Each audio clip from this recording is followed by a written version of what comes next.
Do you want to take a life? Do you want to cross that line? Because it's a long way back from hell. Nerdrotic.com.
Oh yeah. Oh wow! Are we off center or what? How did that happen? Wow, we're in Just blame it on me. We're in letterbox format for some reason. Hang on, folks. Let's fix this right now. Look at that. I have the technology. It's cinematic. It's what it is. It's cinematic. Cinematic mode. 70 millimeter. Nerdrotic Nooner. Hi, everybody. My name is Gary Beekler. I come to you from Nerdrotic.com. And this is, like I said, the Nerdrotic Nooner, episode 315. Holy shit, 315. That's a lot. There's a lot. And, of course, it's hump day, so we have Chris Gore from Film Threat joining us. Hello, sir. Hey, Gary, thanks for having me. I'm still waking up, so please be kind to me. Hey, Garrett, what's up? Hey, what's up, bro? Oh, What's going on? we'll be kind. Happy to be here. We're happy to have you, and I am too. My wife is like a German Shepherd, so she can get up, wake up, and she's all, let's go. You know, I'm like a, what was it? No. Is it a collie? What are the dogs that like take an hour to wake up? That's me. I'm just kind of, who are you? Like, I like those dogs that just don't ever wake up. You know, they just kind of chill at all times. Yeah, I got one of those. That's me. Yeah, that's you. I have the spectrum of dogs. I have a troublemaker who's super smart and just a pain in the ass. And then I have a girl dog who's the like kind of, she's like a cat dog. It's hard to describe her. That's kind of what I get. I get those vibes from your dogs. From Maris, yeah. And Parker is just super chill, except if it's a thunderstorm, then she's under a table or something like that. Or crawling under my bed, which is hilarious. Like you see her butt sticking out of the bed. Hi, Garrett. Hey, what's going on? Hey, way to represent today. I know, right? I didn't even realize I was already wearing the shirt. And I was like, before the stream went on, I was like, oh, I got to have a hat or something because my hair is kind of crazy in the morning or afternoon. So I put this on and look, man. Hashtag me too, by the way. Right. Looking sexy. Yeah. It's almost every day that I wake up and I look at the Discord and you're like, just got up. And it's the same time that I just got up. I'm like, yeah, and it's like 10 10 or 11. It's freaking YouTube hours. And we got, I can tease it here, but we can't show it, I don't think. But we got our poster for the meetup for Dallas. Holy shit. Done by, it's so good. It's so effing good. Oh my God. But now a bunch of people are going to have to go that probably didn't know they were going to go, but now I'm going to make them go because they're on the poster. When is it? 16th, 17th, 18th, 19th. I mean, that's the of June of June next month of the con of Dallas Fan Expo. Oh, right. Nice. And this will be the one con I'm actually going inside because they don't require masks, unlike San Diego, which by the way, Chris, I'm still going to see your doc. We're still gonna go, but I'm not setting foot inside a fucking San Diego Comic-Con, even though they offered us press passes. They did. Wait, San Diego Comic-Con? Yeah, press passes? we made it. Yeah, we made it. So did Geeks and Gamers. Yeah, seems a little desperate. They're like, please press. Come on. I might still get the badge and probably just give it to people who are willing to wear a mask. I'm fine with that, but not me. Wait, they're still doing masks at San Diego Comic-Con? Yes. It's fucking unbelievable. Nobody's gonna go. Been announced? It's been announced. Yes. The con's dead. It's fucking dead. Whoa. Yeah, it's done. It's done. Wow. You'll be able to get tickets this year, folks. But who's going to want to wear a mask? Nobody in our crowd is going to want to wear a mask. No. And produce vaccination. Oh, Yeah, papers. yes. And you have to get a test or prove you've been vaccinated, and it's probably like multiple booster. I've lost track. It's like the state of California. Are we on 4 now? Yeah, I think It's so. weird. It's Yeah. weird. It's weird. It's weird. State of California. It's not a state. No. It's a fucking Yeah. It is collective. the state. Is the state. Gavin Newsom's a douche. Total fucking douchebag. But like we're not here to talk about that. We're going to talk about Doctor Who, and Doctor Strange. A couple of doctors to talk about, and then some Lord of the Rings news that hit today, which is, I mean, none of it's ever good. Not from Amazon. This one's from HarperCollins, who decided to, I don't know, they've made good stuff in the past, but like went full sacrilege today and just pissed off a bunch of people. Yep. It's kind of beautiful. Like the reaction has been great. People are just posting the books they already have. And I highly recommend like whatever Tolkien books you have. And if you don't have them, go buy them from a used bookstore. You'll find a dusty copy of Lord of the Rings, The Hobbit, the trilogy out there, and you'll be helping a small business instead of fucking Amazon or the publisher. I hate it whenever they do that in general. Whenever a movie is coming out that's adapting the book, and then they just replace every cover with the movie. Second age, Like regardless if it's good or not. Like, yeah, why would you ruin books like that? And they're the hand covers of like those posters, the teaser poster thing. Yeah. Did you also see the influencers, the super fans, got access to watch 10 minutes of the first episode? It was 20, and they love it. They love it. It was 20 minutes. It was 20 minutes. It was 20 minutes. Yeah, and the shills who claim they aren't shills all were flown out to London, and they all said the same thing. We talked to the showrunners, and we really liked what they said, but they gave no details at all. Yeah. But there is that one line in there. Not everybody's going to be happy with all of their decisions. You don't think? Well, I will just tease right now that my next video will kind of be letting you know what to expect. You probably already know. Your worst fears will be confirmed. Is it the Wheel of Time Part 2? Is that what this is going to be? Yeah. Basically? Yeah. Yep. Generic fantasy show. Sorry, Gary. I think we all knew. But, we got a lot of people here. Let me get this chat popped out so we can see who's here. We got Megan. Oh, my God. I don't want to mess up your last name, Megan. So, hi, Megan. Emerald Eyes 7 Zemi. They're both members, by the way. Thank you. Fellow citizen, Gamer Word. Welcome, Gamer Word. I wish it was a Gamer World, to be honest with you. Bastard and his wrench. Tony T. Markio, welcome. Cutting Edge, welcome. Eric K and his wrench, welcome. Spike in the Madness. Guy Incognito. Daniel. CN Samson Books. George Booney 90. It's starting to go fast. Freddie York. Geek Tropology. Fubar. Lee. Oh, now I can't read it. Oh, no, it's really going fast. Okay, hang on.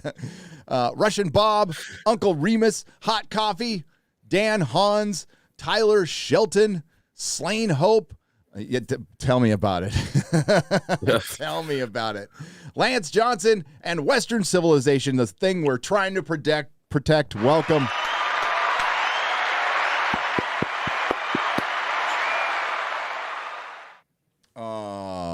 Men of the West. I just had to say that. Yeah. So what do you want to start? Well, let's start with Doctor Strange so we can just get that. Because, for one, you heard what I had to say at EFAP and yesterday on Real BBC. And plus, I got a review coming out. So I'll just say I didn't like it. I thought there were some cool Raimi moments in it that I did like. I think there was a great movie in there that I think Chris's assessment of it being Disney Plus is very, very accurate. And that's what I'd like to hear right now. Chris Gore, what were your thoughts on Doctor Strange 2? and we'll get to you. Well, I did see it a second time opening night on Thursday at the Burbank AMC, and I saw it in IMAX 3D. And on the positive side, I look for a silver lining sometimes. The 3D was great. The 3D was really great. Like seeing those like Doctor Strange, like otherworldly effects in 3D was great. The problem was it was still the same movie I saw a few nights before, and it got worse. In fact, this movie gets worse the more you think about it. I think your EFAP really proved that to me. Like you only in 2+ hours, you only got through the first 30 minutes of the movie. There's so many problems. And when I hear like Mahler like say, well, why didn't they do this? He's got better ideas than the people working on these movies, because I think that they're not thinking as deeply as the fans are. I think that's always the case. The problem I had with the screening also was there were a lot of normies at this screening. It was an earlier screening. It was packed out.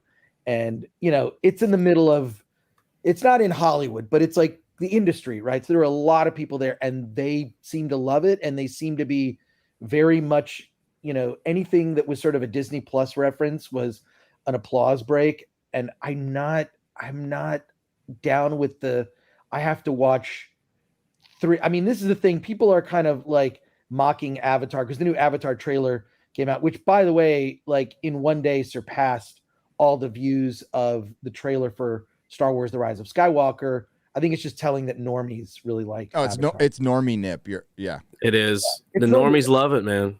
And that's fine. Normie nip is fine. I you know, the more the merrier. I actually happen to think that the new Avatar films are going to be a hit for the reason that Yes. they were made and written at a time where none of the things that are issues today were an issue. Because Cameron's been working on them so long, it's like he's worked on them in a bubble, and that's a good thing. Maybe a bubble literally, because it's an underwater mostly film. There was a joke in there, I never got to it. But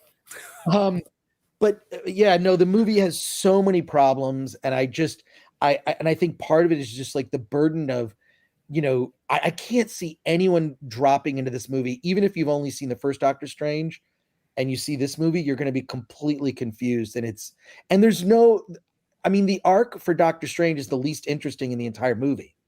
It's the least interesting. It's just. What arc? I don't.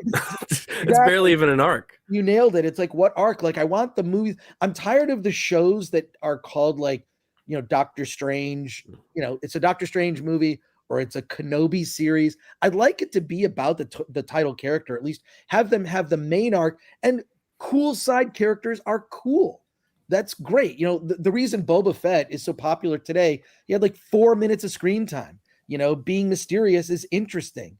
And I think, you know, I just think the Disney Plus series have watered down, for me, the Marvel brand, where the movies are less special.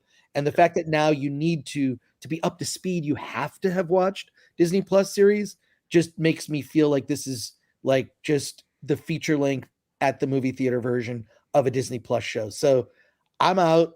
EFAP, I can't wait to see the conclusion in 8 more hours.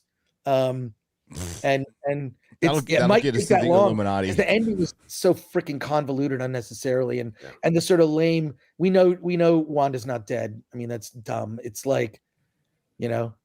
Yeah, I mean, like, she's not dead. Basically killed her off screen. Right, an off-screen death, or a, like, I used to say that, like, I mean, most villains, if you look at like history of villains in movies, it's falling from a high place is the leading cause of death. For super villains, avoid cliffs and high bridges. Yeah, like, you see rocks fall on me and I fell down. Yeah, but it was very far away. The camera was very far away. I'm dead for sure. But yeah, the falling from a high place is always like the cause of death. I mean, you saw that little final red explosion as the whole thing was collapsing, right? Like, she pieced out. She pieced out. Yeah. Maybe she had a sling ring. Maybe she stole it from Stephen Strange way in the beginning of the movie. We just didn't see it. It was off screen too. Yeah, that was off screen too. Yeah. Yeah. I just wonder if normies will catch up and just sort of like realize, like, God, I don't want to, this isn't worth it. You know, this isn't worth the obligation to watch all the Disney Plus stuff and be this informed. So. Yeah. I mean, like, it takes them a while. It does. we're definitely starting, but as I said yesterday, you know, we take 5 steps forward and 2 steps back, and we're our own worst enemy, you know, and one part of that is, I mean, it's just like not being connected, not being in touch, and you can't like normies, you can't blame because they got way too much to think about right now. They're just way more worried about gas and paying the bills, so I can't blame them when it comes to like quote unquote pundits or anything. Like later we can talk about that Cernovich tweet, which was fucking stupid. I don't. But what did you? Oh, I'll talk about it. Right. And it's just like it's a great example of like where we defeat ourselves all the time, every single fucking time. But Quarter Black, Yes. what did you come around on Doctor Strange? I loved it. No, it sucked. It still sucks. It is just the more you go into it, Chris, like you said, the dumber it seems, the more convoluted it seems. Like the sling ring thing, that was a staple of Doctor Strange 1. And every appearance after that was a sling ring. When did he ever use it in the film? Like maybe once. Did he portal in that cat head with a sling ring? But there's so many situations where it totally could have just ended all of the movie. The just sling, right to credits. Sling ring. Oh, you just disappear. You just go somewhere else. Why are we going through the multiverse when you can just leave, dude? At any point, Endgame. You can open a portal and go anywhere. Endgame. I was watching the end of Endgame last night. There is giant sling ring on your portals left that have fucking ships flying through them, and it's like, what? You just decided not to use this the whole time, and that's the kind of shit you do need to think about. You can't go just forget. No, I can't. I cannot forget about a sling ring. You kind of established every single time Doctor Strange shows up, he kind of uses a portal. So why doesn't he use it in this movie when there's a ton of situations where he could use that? Like, if you wanted to do that, have him take it away from him. Yeah. Give him, do something. Like Wanda in the goes, story.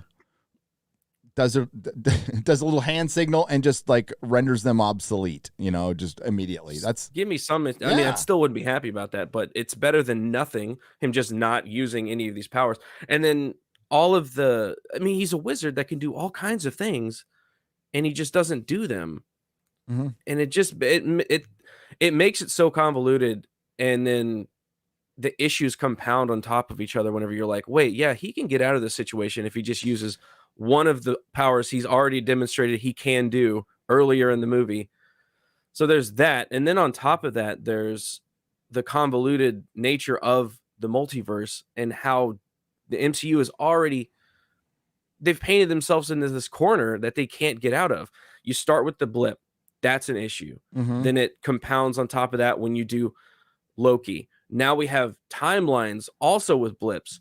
And then we go to Spider-Man. Now it's got a multiverse that we're opening up, and then more people from other movies are coming in.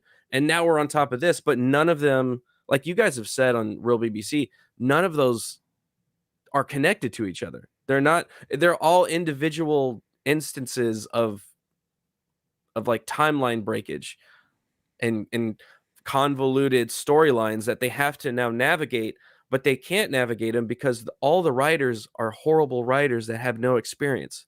That haven't worked with each other, right? Either. It's like they're all working in these little bubbles individually, but they're all making this big cohesive world that they need to be working on, but it doesn't seem like it's actually connected. And Kevin Feige, who's been a movie producer, right? Which is, it's hard enough to put together a movie by yourself. He is now coordinating like the 3 branches of government for Marvel, right? You know, like all of their content goes through him. It ends with him. So he's like the big showrunner, and he's got no Bible, you know, and then it's no coincidence that Russo comes out and says, these guys don't have a plan. And then he's like, we're going to map out the next 10 years. Right. Whatever. Sure. I mean, they could probably feel confident about it right now with the money that Doctor Strange is making, but I just don't see Marvel's doing as well. Call me crazy. I just don't think a movie with Captain Marvel and Maria Rambeau and Miss Marvel and the Blue Marvel getting a lot of attention. I could be wrong, but my review's coming out probably tomorrow, and Perry did a great job on it, so I won't say much more than the sling ring ruins the entire fucking movie. And then you can absolutely see that they dial back Doctor Strange. They prevent him from doing things because he's male, and they have to drive the story through two women. And I think there's an either a written rule or an unwritten rule. If there is a white male or a male on the screen, it needs to be balanced with minimum 2 to 3 females. And I think Black Panther proves that. Shang-Chi proves that. Fucking Doctor Strange proves that. Now, the only one that kind of bucks the trends is Moon Knight, but they made her a fucking superhero. And yeah, that's true. It's that's so true. Cringe how they did it. No, I think Moon Knight definitely proves that, because along with the main character, which is really one person, we're not talking about the multi personalities. One person, they balance that out with Layla to follow him around. Well, not follow, for him to follow her around the entire show. And then even when you go up to the god level, there's 2 female gods and 1 male god. Yeah. And they leave out like the big male gods, like the ones who should be there. You never see them. And I was like, what? Why? Why is that? Why did you bring in a hippo goddess that has nothing to do with shepherding the souls to the afterlife? She's the opposite of death. She's quite literally the opposite of death. She is a life goddess. Okay, she protects mothers and children. She's not taking dead souls to be judged. Such a stretch. It literally feels like whenever they sit down to write one of these stories, they go, okay, well, how many women can we fit into this? Yes. Regardless of it making sense. How many women? Well, okay, we're going to have a god. What god could it be? What are the female gods? Let me look at this list. Hippo. Oh, that could be silly. We can have her have like a strange little, kid voice almost. Let's do that. That'd be fun. And then we'll have Mark and Steven be scared at the same time. Mark. Yeah, a mercenary. A mercenary who runs into danger and was like willing to blow his own head off at the end, is scared from a little hippo in the doo-wop. So silly. And that's the thing. Like, what was Doctor Strange's through line? He was scared. He was scared to love, everyone. He's just too scared to love. That was Doctor Strange's journey through his own fucking movie. Yeah, that was pretty lame, man. It was so fucking lame. It was so fucking lame. And what was Mark's journey? He was a scared little boy who needed a safe space, so he created his own. And it sends the worst fucking message possible, because what I got on Moon Knight, yeah, it's totally cool to have dissociative identity disorder. No problem. Yeah. You shouldn't even be judged. Don't deal with your issues. Don't get help or anything. Just live with it. You'll be fine. Fucking and it's still questionable on whether it's an actual disorder or not, by the way. So there's that. Although it's gone way up. Sydney Watson did a great video on this. Yeah, I saw that. TikTok. Really fucking good video on it. And thank God my son thinks TikTok is lame. It's like, what do you think of TikTok, kid? It's lame. I'm all, good boy. It's a good boy. Raised you well. Yes, it did. Yeah, but it's making tons of money. So yes, the MCU is here to stay for now. I'd say next couple of years. But as I've said before, Hollywood is where trends go to die. We're working off of trends from 2 years ago. So that's what Hollywood is still working off of. So maybe stuff going into production now will be a little different. Because outside of the MCU, all this stuff is just failing miserably, and we'll see how much of a massive failure Lord of the Rings is. Because I think that will kick cultural Hollywood in their metaphorical missing balls, if you know what I mean. That will be one that they feel pretty hard. Gary, on that, and I know you're going to talk about it later, but I want to ask, will we even know that it failed? I mean, one of the things, that for years Hollywood has used this stupid marketing tool of, it's the #1 movie in the world. It's the #1 movie in the box office. I mean, my mom, who pays no attention, she knows what the #1 movie is because it's a marketing tool of Hollywood, right? Mm-hmm. You're #1 at the box office, no matter how much money it makes, you're #1, right? And I kind of feel like in the age of streaming, we don't know what succeeds and what fails. And I think that's a terrible thing, because one of the things is, and I'm comparing it to that marketing, is that it gets regular people to go, well, if it's a hit, I don't want to be left behind. I want to check it out. So if something tanks in streaming, we won't even know, because the marketing is going to say otherwise. The marketing is going to lie to you, and it's going to say it's the #1 streaming series in the world. And they'll have some metric where they can say that, the most people in the world watched the first 5 minutes and then tuned out. But this is what I'm saying is, it could be a failure and we'd never know it because of the way that this data is kept secret. And what are your thoughts on that? It's kept secret because it's because the numbers are low. And Right. they, for one, if they're a publicly traded company, they cannot lie. They can skew up, they can bolster, but they are not supposed to lie. Now, does that mean they don't lie? Of course they fucking lie. It looks like Netflix just got caught in one. They've been rounding up with their subscribers, and that means everybody's been rounding up with their subscribers. And I've heard like Amazon's $1 trillion company. They can just burn the money. They're for profit. They're not there to burn money. So they definitely cancel series.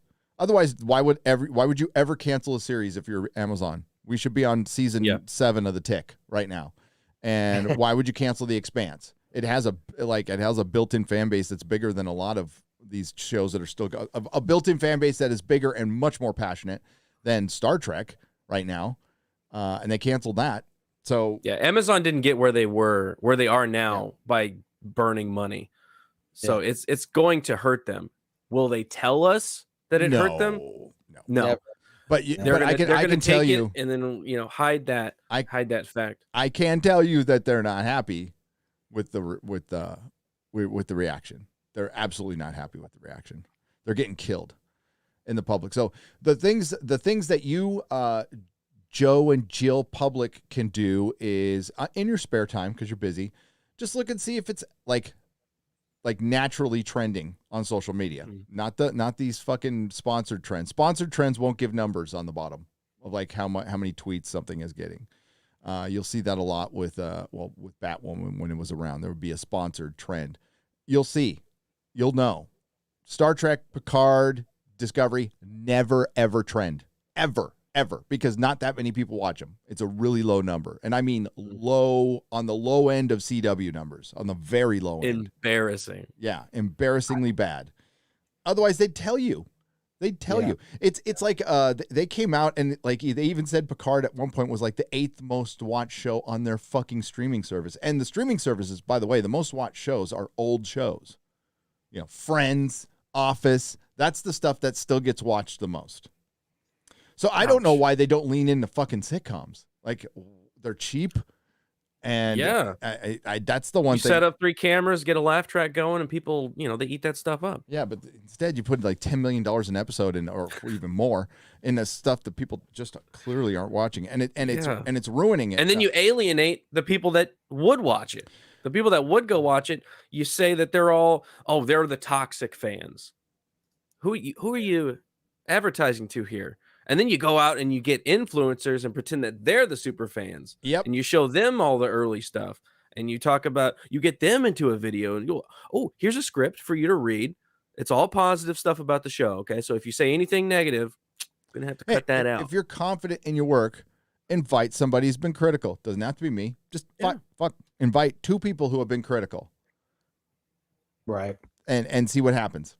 But they didn't. They invited the most friendly people. The Tolkien estate went out there, and they're bought and sold. And no, they aren't bought with money. They don't want money. These are Tolkien fans. They just want to. They got a trip to fucking London. They get to fly out to London. That's they bought and fucking paid for.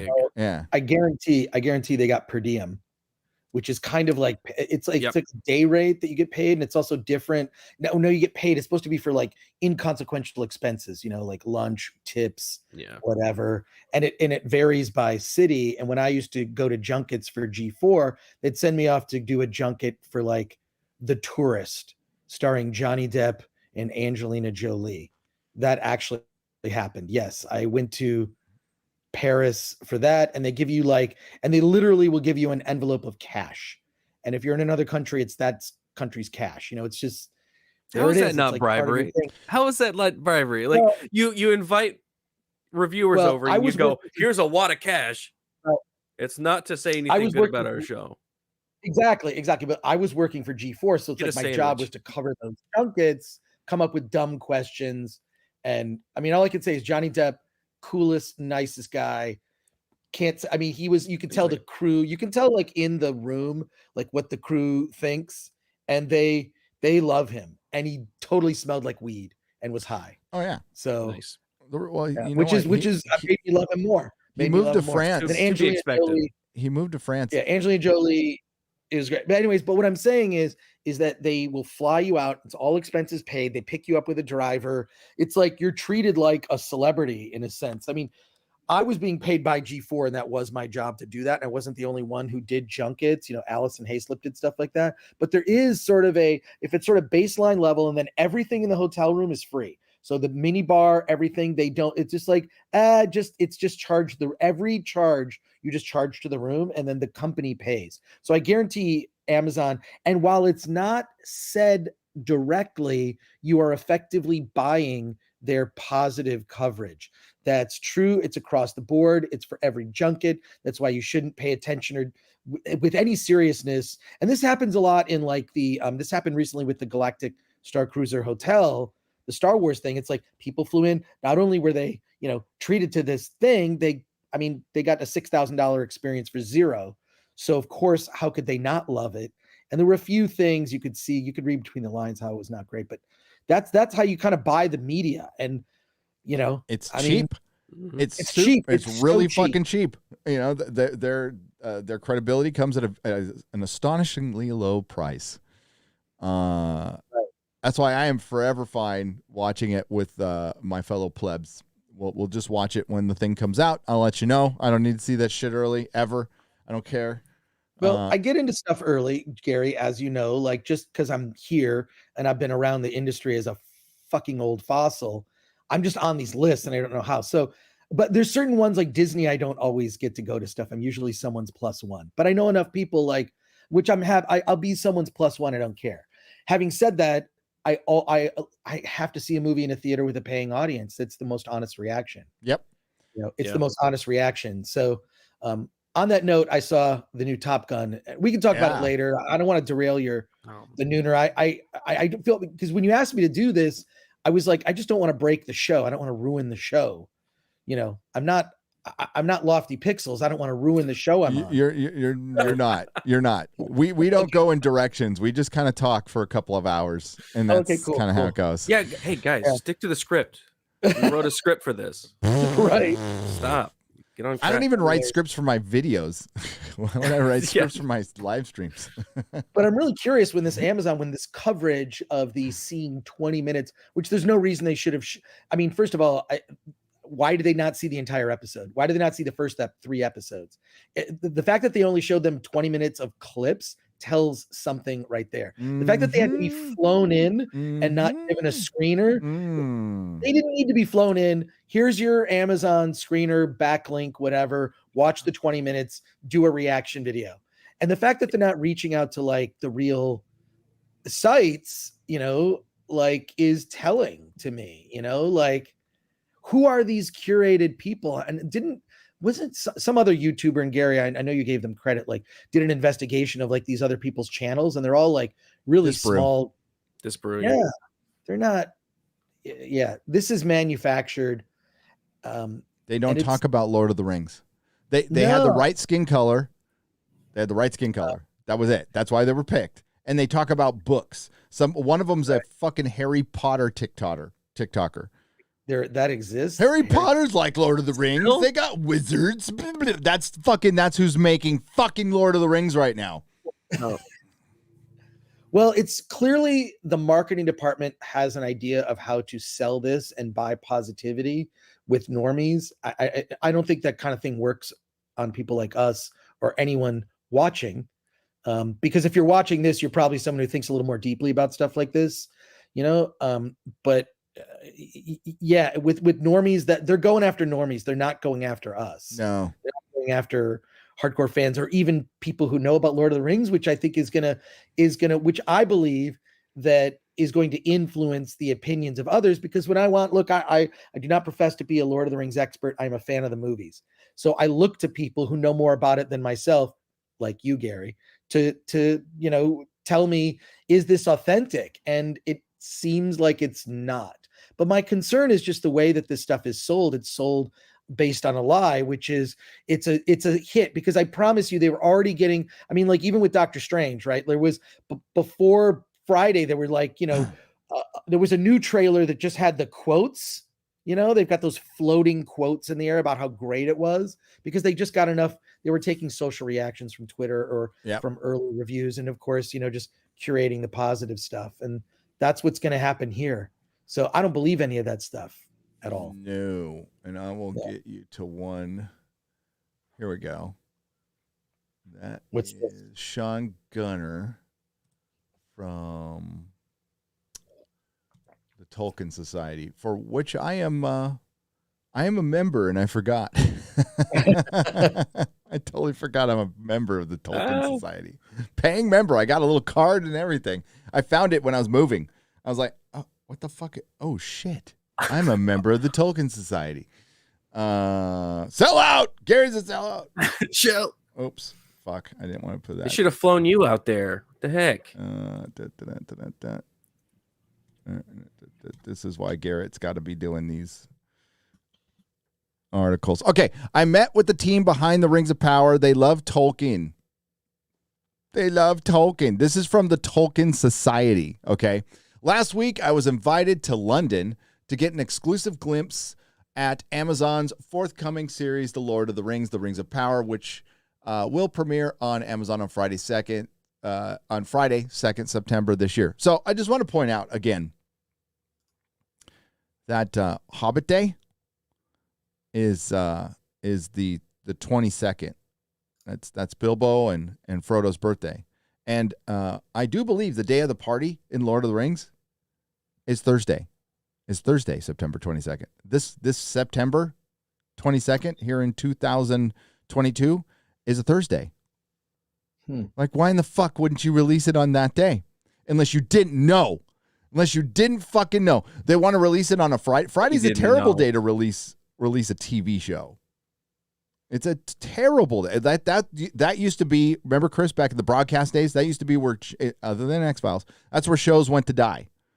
Like they would premiere your show that they just want to get rid of at 10 o'clock on Friday night, and it'll be the dead night. Yeah. But instead they do it on the anniversary of Tolkien's death, which I'm just not going to let go. It was an honor, you fucking Brits and your views, to represent the society, to have the sneak peek of the show. From the 20 minutes of footage I saw, it's clear that although the storylines are not exclusively Tolkien, the show has been created with a level of craftsmanship and attention to detail which is unparalleled. And I am not writing this off a script, and which is a love letter to the professor. Oh, no. Just like that. Remember when they said He-Man was going to be a love letter to He-Man fans? Yeah. Yeah. Oh. Hey, has that Halo series, is that a love letter to Halo fans? Yeah. There you go. Famous last words. The homage to Tolkien includes, as we've seen from the trailer, Warrior Galadriel and Elrond and Gil-galad and other characters and locations familiar to us all. No Celeborn. He's still missing, Garrett. Celeborn is still missing. Still if you have any information on this missing elf man, please send it to our emails. We need to find him. His family is very worried about him, including Galadriel. Alongside the footage, I was able to meet the showrunners, J.D. Payne and Patrick McKay, co-writers of the Star Trek Beyond script, and that's it. That's all they've ever done. A couple of random dudes. Yep.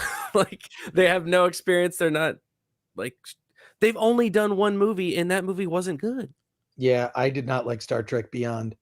And it's one of those things, to go back to an earlier thing I was talking about, there's a press release. I remember getting an early press release about Star Trek Beyond, and they were like, and it's just like one of the classic episodes of the original series. And then I started to see that language appear in every review and commentary. And it was just like, it's basically the publicists kind of seeding something in the heads of the weak-willed media and just getting them to repeat that.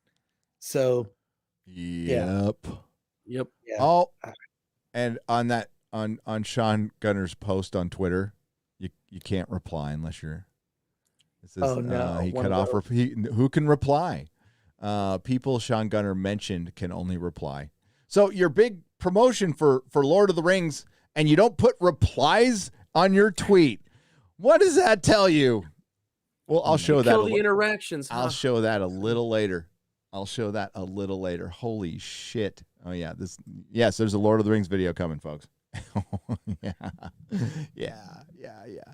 But Doctor Strange first. Doctor Strange review first. Where was I? Second paragraph, third paragraph. Alongside the footage, I was able to meet the showrunners, JD Pay and Patrick McKay, whose vision and passion is the driving force behind the show.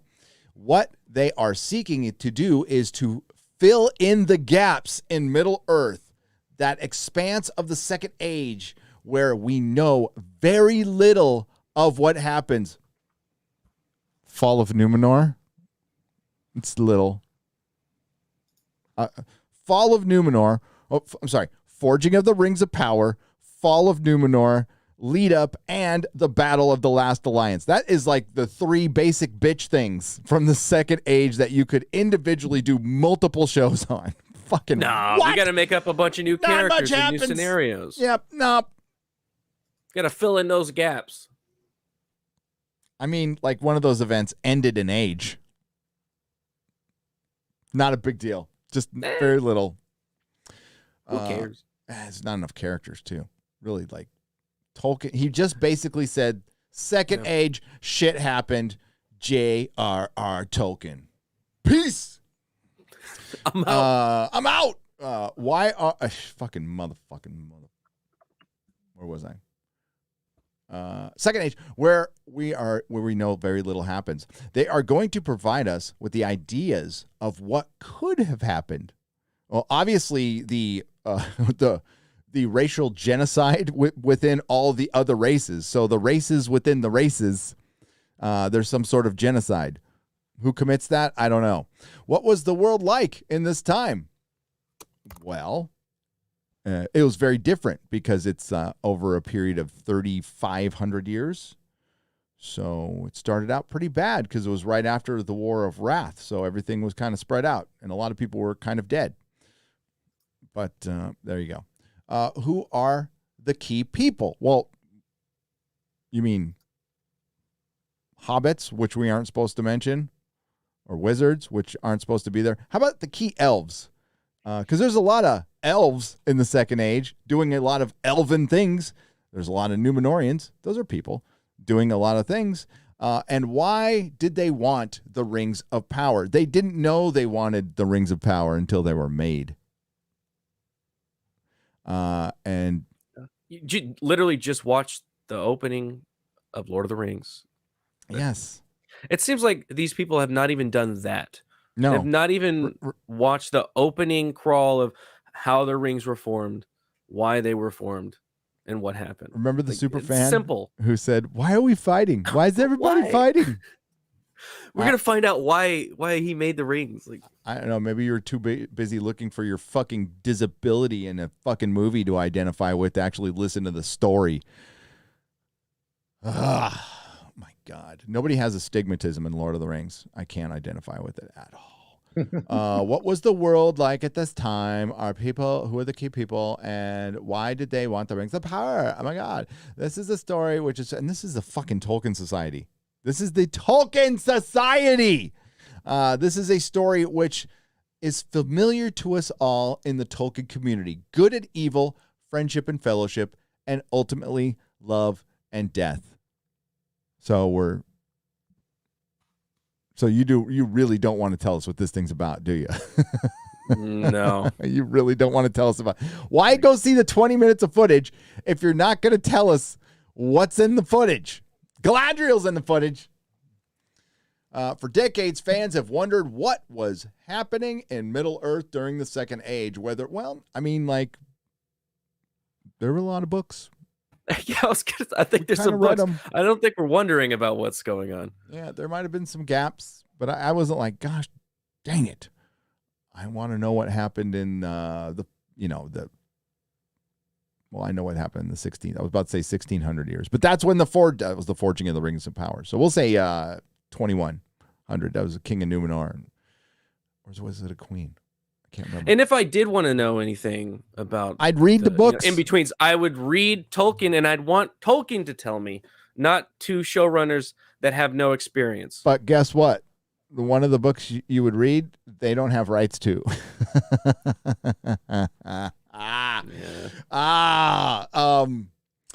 Okay. So for decades, fans have wondered what was happening, whether that be the life of a Numenorian or an Eregion.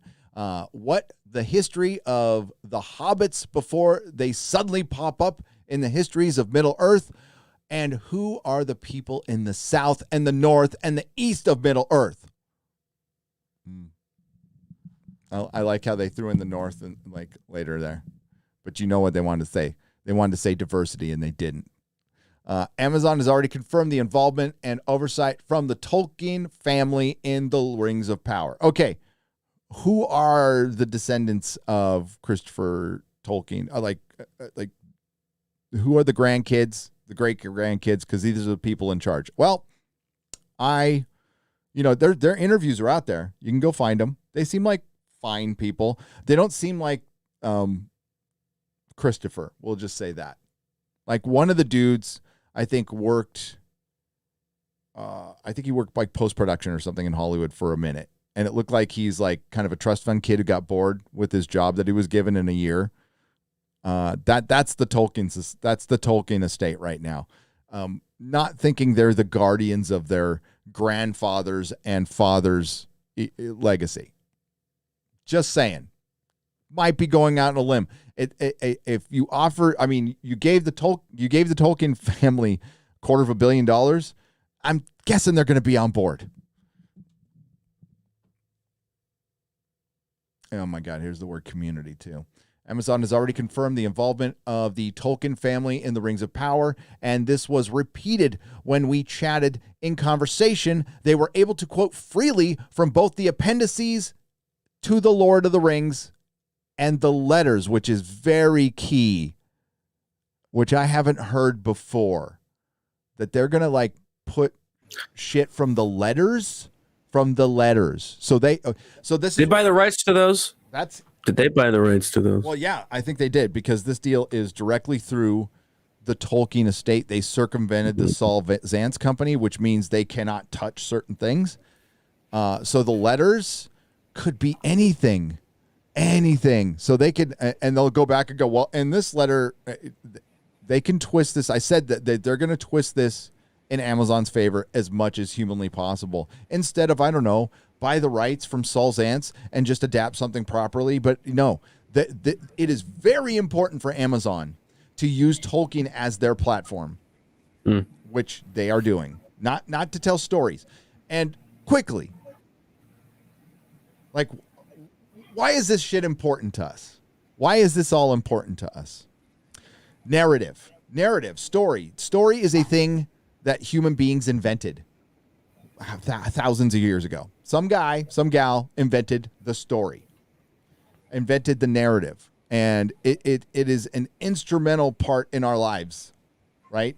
The narrative, our life narrative, the news narrative, the fucking narrative, and our fake narrative. But it's all because of the advent of social media and big tech. It's all colliding, and it's becoming part of one narrative, which is very bad, by the way. Very, very, very, very bad.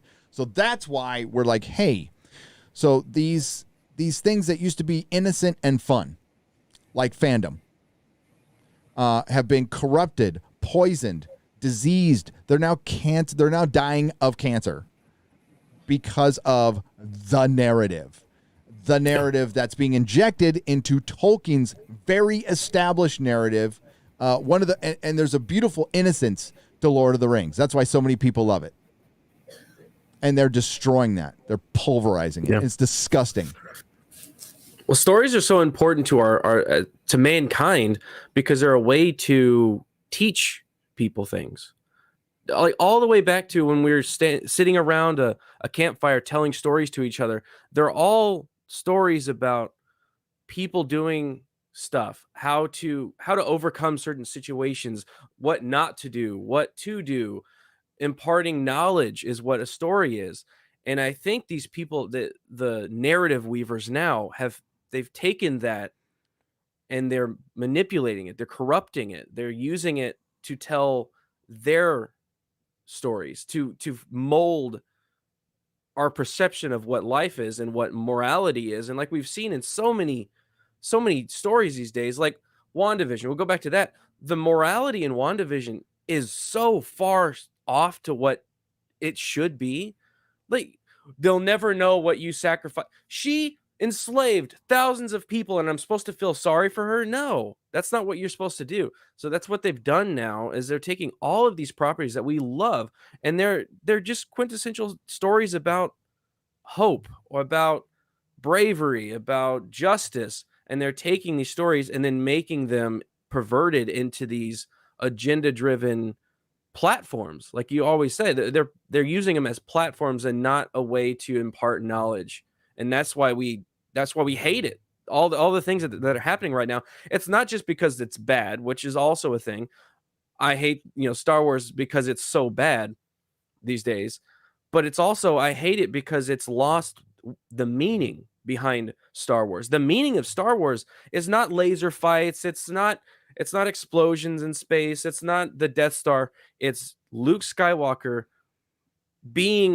having the hope and the love enough for his father, even though his father is literally the worst person in the galaxy to his knowledge. He still has hope to bring him back. And you could see the juxtaposition of the original trilogy and Luke's hope of, I still can bring you back, literally up to the point where I will throw away my life to not turn to the dark side, because I believe he will come back. And if he doesn't, I'm not going to turn to the dark side myself. You juxtapose that to the current movies where all I do is I have a vision of maybe my nephew goes to the dark side and I'll pop my lightsaber out while he's sleeping. Yeah. No way. So that's what you can see, that these stories now are so agenda driven and diluted. And that's why we all hate it. That's why we fight against it. Exactly. And they hate what came. So you're literally putting people on, like Ta-Nehisi Coates was writing Captain America for a while. Yep. Like, he hates Captain America. Why would you do that? He's writing a Superman script right now. He fucking hates Superman. He hates everything about this country. Why would you do that? Why would, like that? Like, and yeah, Jar Jar Abrams comes out there all innocent, and here's a couple of disciples doing the same fucking thing that every Jar Jar Abrams disciple and he has done. Yep. They're doing the same thing. They're going to soft reboot of Lord of the Rings with the female fucking Hobbit. That's what they're doing. And they're getting you all prepared. But like, I mean, if there are any Randall Carlson fans out there, how important stories are. Okay, so in Plato's account of Atlantis, they talk about the myth of Phaeton, right? And in that myth, the Egyptians priests, this is historical, by the way, say, no, this is myth, but it's based on something real. And the myth of Phaeton is he meets his dad, who's like the sun god, and he wants to ride his chariot, and the god has to keep his promise. He offered him any boon, and then his son went, yeah, I want to ride your chariot. And he's like, oh, no, you don't want to do that. You really don't want to do it. But he had to, because he promised. And then he dies. But it's the story of a comet. They believe it's a story of a comet either flying by the earth or hitting the earth. And that's how it was told back then. It was told through myth. There's a lot of people who think a lot of the myths are based on some form of historical, either a calamity or it's an allegory. And I think there's something to it. It's really cool. But that's how important storytelling is. Like, through religious texts, how much history have we learned? Through multiple religious texts. So, and it's how you craft the narrative. And of course, history is always written by the victors. And right now we have, to quote our boy Alex Jones, we got an information war going on right now. And it's going on through every facet of our fucking lives, including vandalizing, like, really they don't give a shit. They will fucking shit this show out and move on and not care. The thing is, we got to make them care. Make them fucking care or get the fuck out. That's it. And it's too important to just walk away from and black pill and not listen. And like that shit never works. Retreat doesn't work. Appeasement doesn't work. If this wasn't so fucking influential in everybody's lives, I would say fuck it too, but we can't. Yeah. That is the message of Lord of the Rings. The whole message of that is to not black pill, to never give Ever. up, even in the face of massive odds against you. Never. Like, they gave it to a hobbit. They gave the one ring to a hobbit, and he went off by himself. And they still had hope. Even at the last day when they were up there, Aragorn's like, no, I still believe he's out there. I still believe he's there. I'm not blackpilling. And he ran in there, and it worked out for him. Sorry, Gary. Just can we just get some hopeful stories? Please. That's what this is. This is like the ultimate hopeful story, and they want to fuck it. Well, and this is why, like, Luke Skywalker, I guess, is freaking Lucasfilm seems to hate that character. They really do. And I've posted many times, like, they should just make the Adventures of Luke Skywalker. That's the series we want to see. What happened to Luke after Return of the Jedi? What were some of his adventures, right? Like, they've thrown him in as a key jangling thing, in Mandalorian and Boba Fett, and it's lame. It's just do a Luke Skywalker show, it's ridiculous. And people forget the 70s was a dark time, and we are going through a dark time right now. It's I believe in our like history, the 70s. This is the darkest time in our history that I've personally lived through. I mean, in the 70s, I was a kid. A lot of that stuff was kind of kept from me, but like, look, the 70s was a dark time in history, the entire decade, like from beginning to end, it was not good. Yeah, and when you even look at the movies that were put out then, I mean, it was, first of all, to me, a great era for American filmmaking. Yep. And a lot of people like Scorsese, Lucas, Spielberg, they rose in the 70s, which was awesome. But like, it was a dark time. Dude, cities look like shit. Like, cities were like every downtown looked like fucking shit. There was smoke belching that's everywhere. Where we're going now. There was fucking trash everywhere, crime everywhere. Like, the Warriors. What does that remind you of? You see the Warriors, you think it's like a fucking cartoon, and like, yes, it's dramatized. It's heavily dramatized, but there were fucking crazy ass fucking gangs running around freely, killing each other, no problem. Like, well, and LA and disco. LA's like that now. Yeah, disco, man. LA, you should just look up on YouTube now, but later. Look up on YouTube, like Melrose Avenue crime. There are crimes in broad daylight. I mean, Melrose Avenue is sort of like the hipster area of LA, sort of like central LA between like Fairfax and like La Brea. Golden Apple Comics was there. Yep. Lots of cool like restaurants, bars, clothing stores, very hipstery stuff. Not a lot of stuff that I'm into, but Golden Apple Comics was great. But like, it's a crime-ridden place, and you'll see there's tons of videos of people like in the middle of the day being robbed. And also, the last time I walked down the street there, it's just riddled with, and I perfectly respect the right of anyone. Weed should be legal on a national scale. It should but do we have to smoke it on the street where everyone can smell it? It's just, I can't imagine, because my kids were young, and we had like a little place like off of Melrose Avenue back in the day. And I can't imagine now, like, walking with my kids down that street or going to the comic book store with my young children. It's crazy that's dangerous. That Melrose Avenue is dangerous now.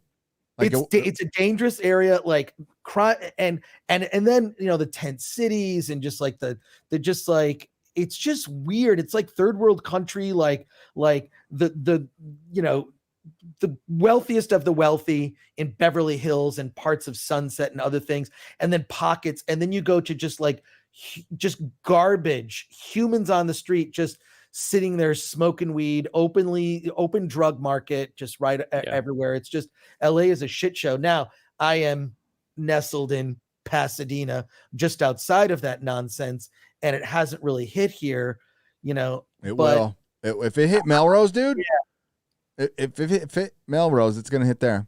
Yeah, that's. I don't think Pasadena is gonna tolerate that shit. I just don't think it's all blue. It's all blue. They're gonna tolerate it all. Trust me. True. Unless it gets up in the Beverly Hills. Also, a woman got murdered. That's whenever they're gonna. A woman got. It already is. Yeah, that like a home robberies. Yeah, home invasions are way up there, and they were nuts in San Francisco. Like, that was one of the major factors. Like, there's your Gavin Newsom. Yeah, I was home. My neighbor was home invaded when I was on a fucking live stream in San Francisco. Yes, I come out and there's cops fucking everywhere, and he had an iron gate over his door, and I didn't. My door was on. I had a single family home, but the house was above the garage, so it's like a really fucking old house. So you had to walk up the steps to get to my front door, but not this guy. So they decided instead of walking up the steps to get a crowbar and fucking open up his cage door. Asian guy. That's the only thing I could think of. It was an Asian guy. He was a consulate for the Chinese. Drove Teslas. Yeah, had a lot of nice shit. And I think somebody noticed. And I walk out and there's cops everywhere. I'm like, oh, what happened? And they're like, home invasion. I'm all, wow, that's like the fourth one on this street in a month. And they're all, I know. And I'm like, okay, thanks. Wow. Way to go. That's the worst. But my whole point, to circle back to my original point, it was George Lucas looked around and said there are no modern fairy tales for children. Children have no heroes to look up to that espouse good values, and that's why he created Star Wars, was for kids to have heroes to look up to. That it stood out against I feel like we've almost played out like it's dark. This is dark. It's like, yeah, everything's freaking dark. Batman's dark. Everything is dark. Doctor Strange's dark. I get it. And I like dark stuff. I like it. But at a certain point, can we have something that just reeks of positivity and optimism? I mean, optimism is dead. And who knows, my tweet about optimism being dead may get edited by the Ministry of Misinformation. I don't know if you saw that video that leaked where it's did. That new chick wants to edit tweets. How is this person qualified? And the thing is this, I don't blame her so much. She's a moron. That dude that hired her is an idiot. He thinks, well, I don't know anything about social media. This stuff confuses me. She's on TikTok and gets it. And how embarrassing that person is hired. And I don't even blame Gavin Newsom. He's a fucking political shill. He's owned by all the special interests that give him money. Yeah.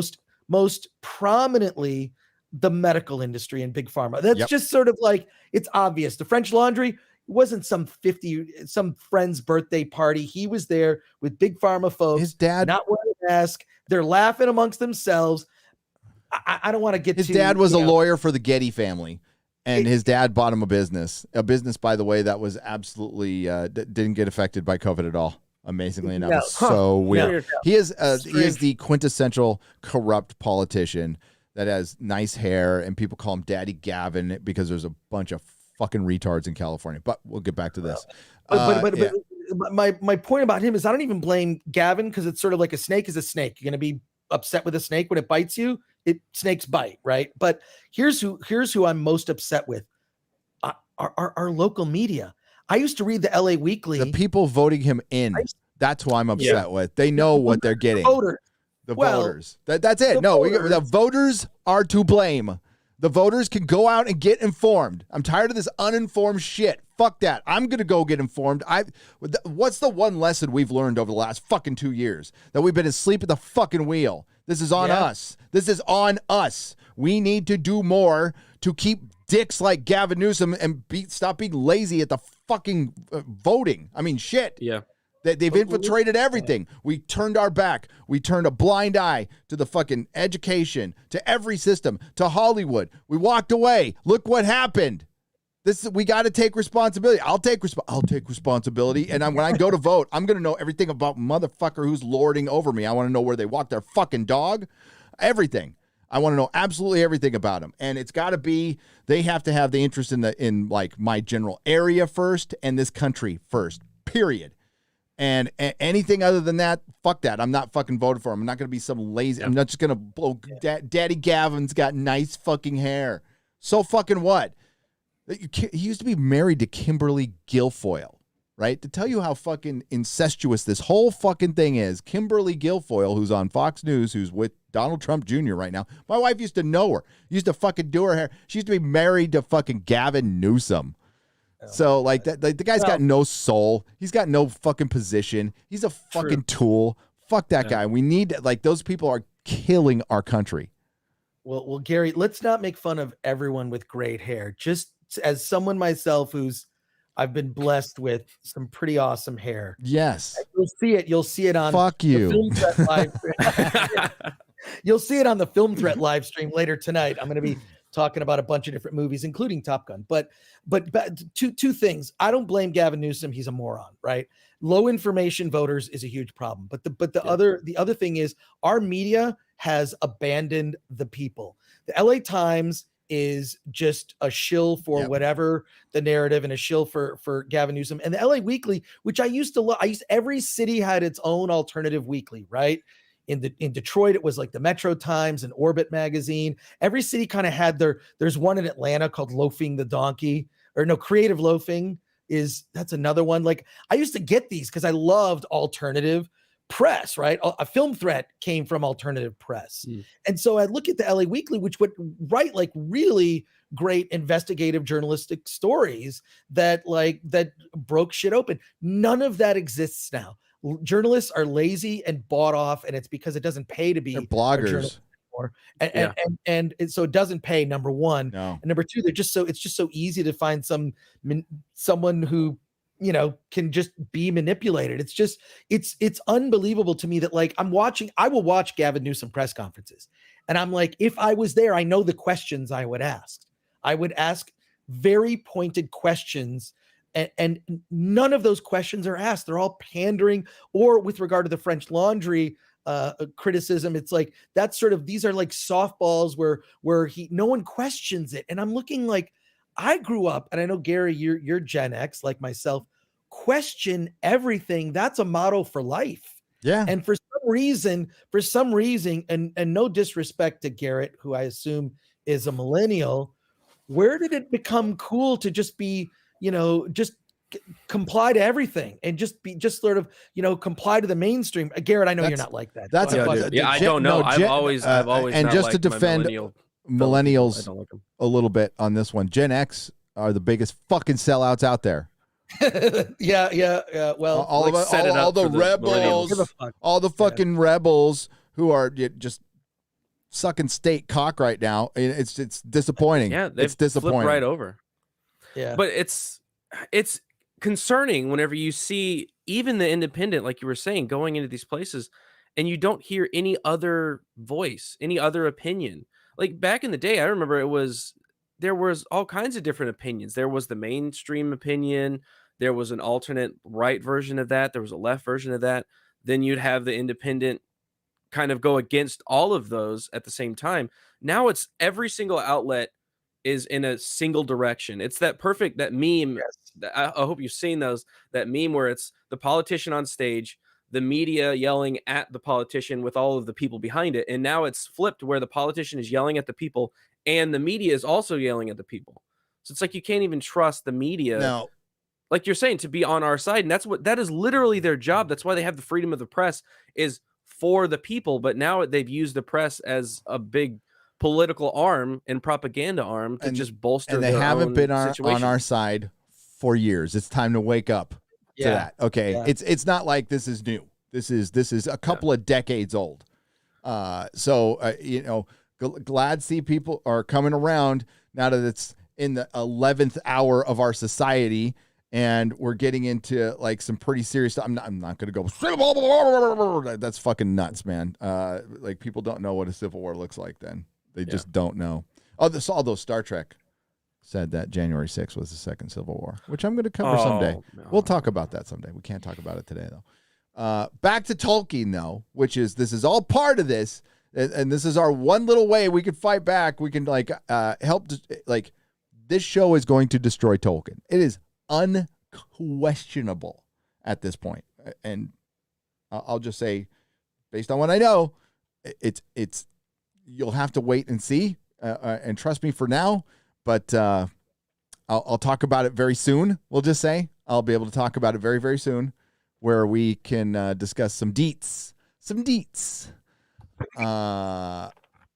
me get back to where the fuck was it? So we're almost done here anyway. As chair of the Tolkien, why would you talk about Tolkien's grave? Amazon have already confirmed the involvement and the oversight of the Tolkien family in the Rings of Power, and this was repeated when we chatted in conversation. They were able to quote freely from both the appendices to the Lord of the Rings and the letters, and even mention visiting Tolkien's grave at Wolvercote Cemetery.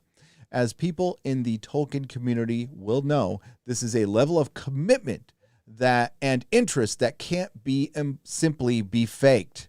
So although they are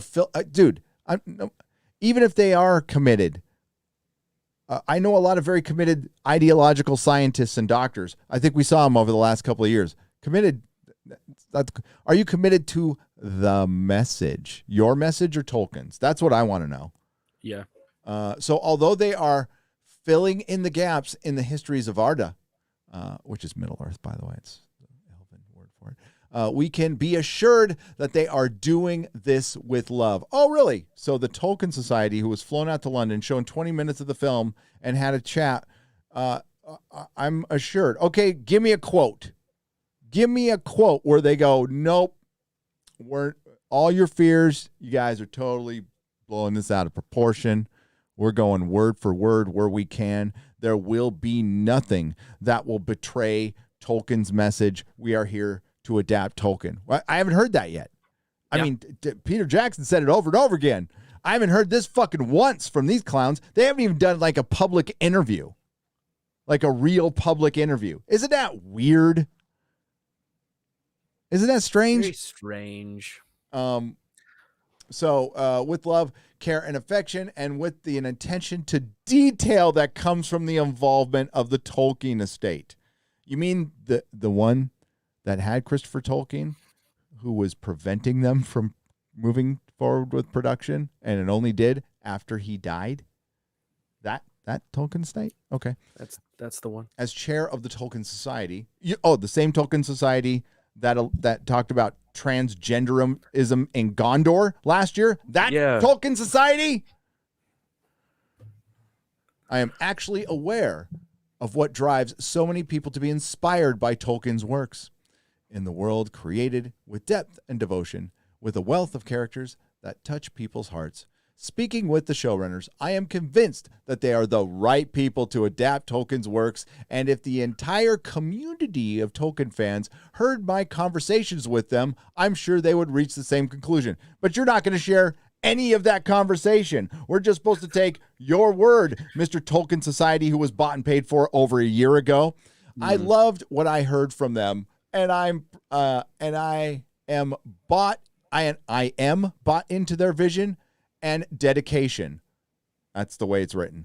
But I don't want to love what I hear. I want to love what I see on screen. I know not all Tolkien readers will agree with the creative decisions the team will make.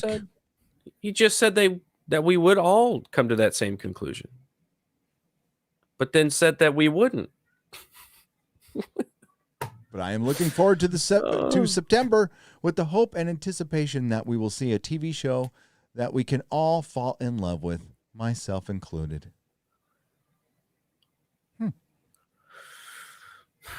Okay. Rest will be in my video. I think one of the most important things these days is to learn media literacy.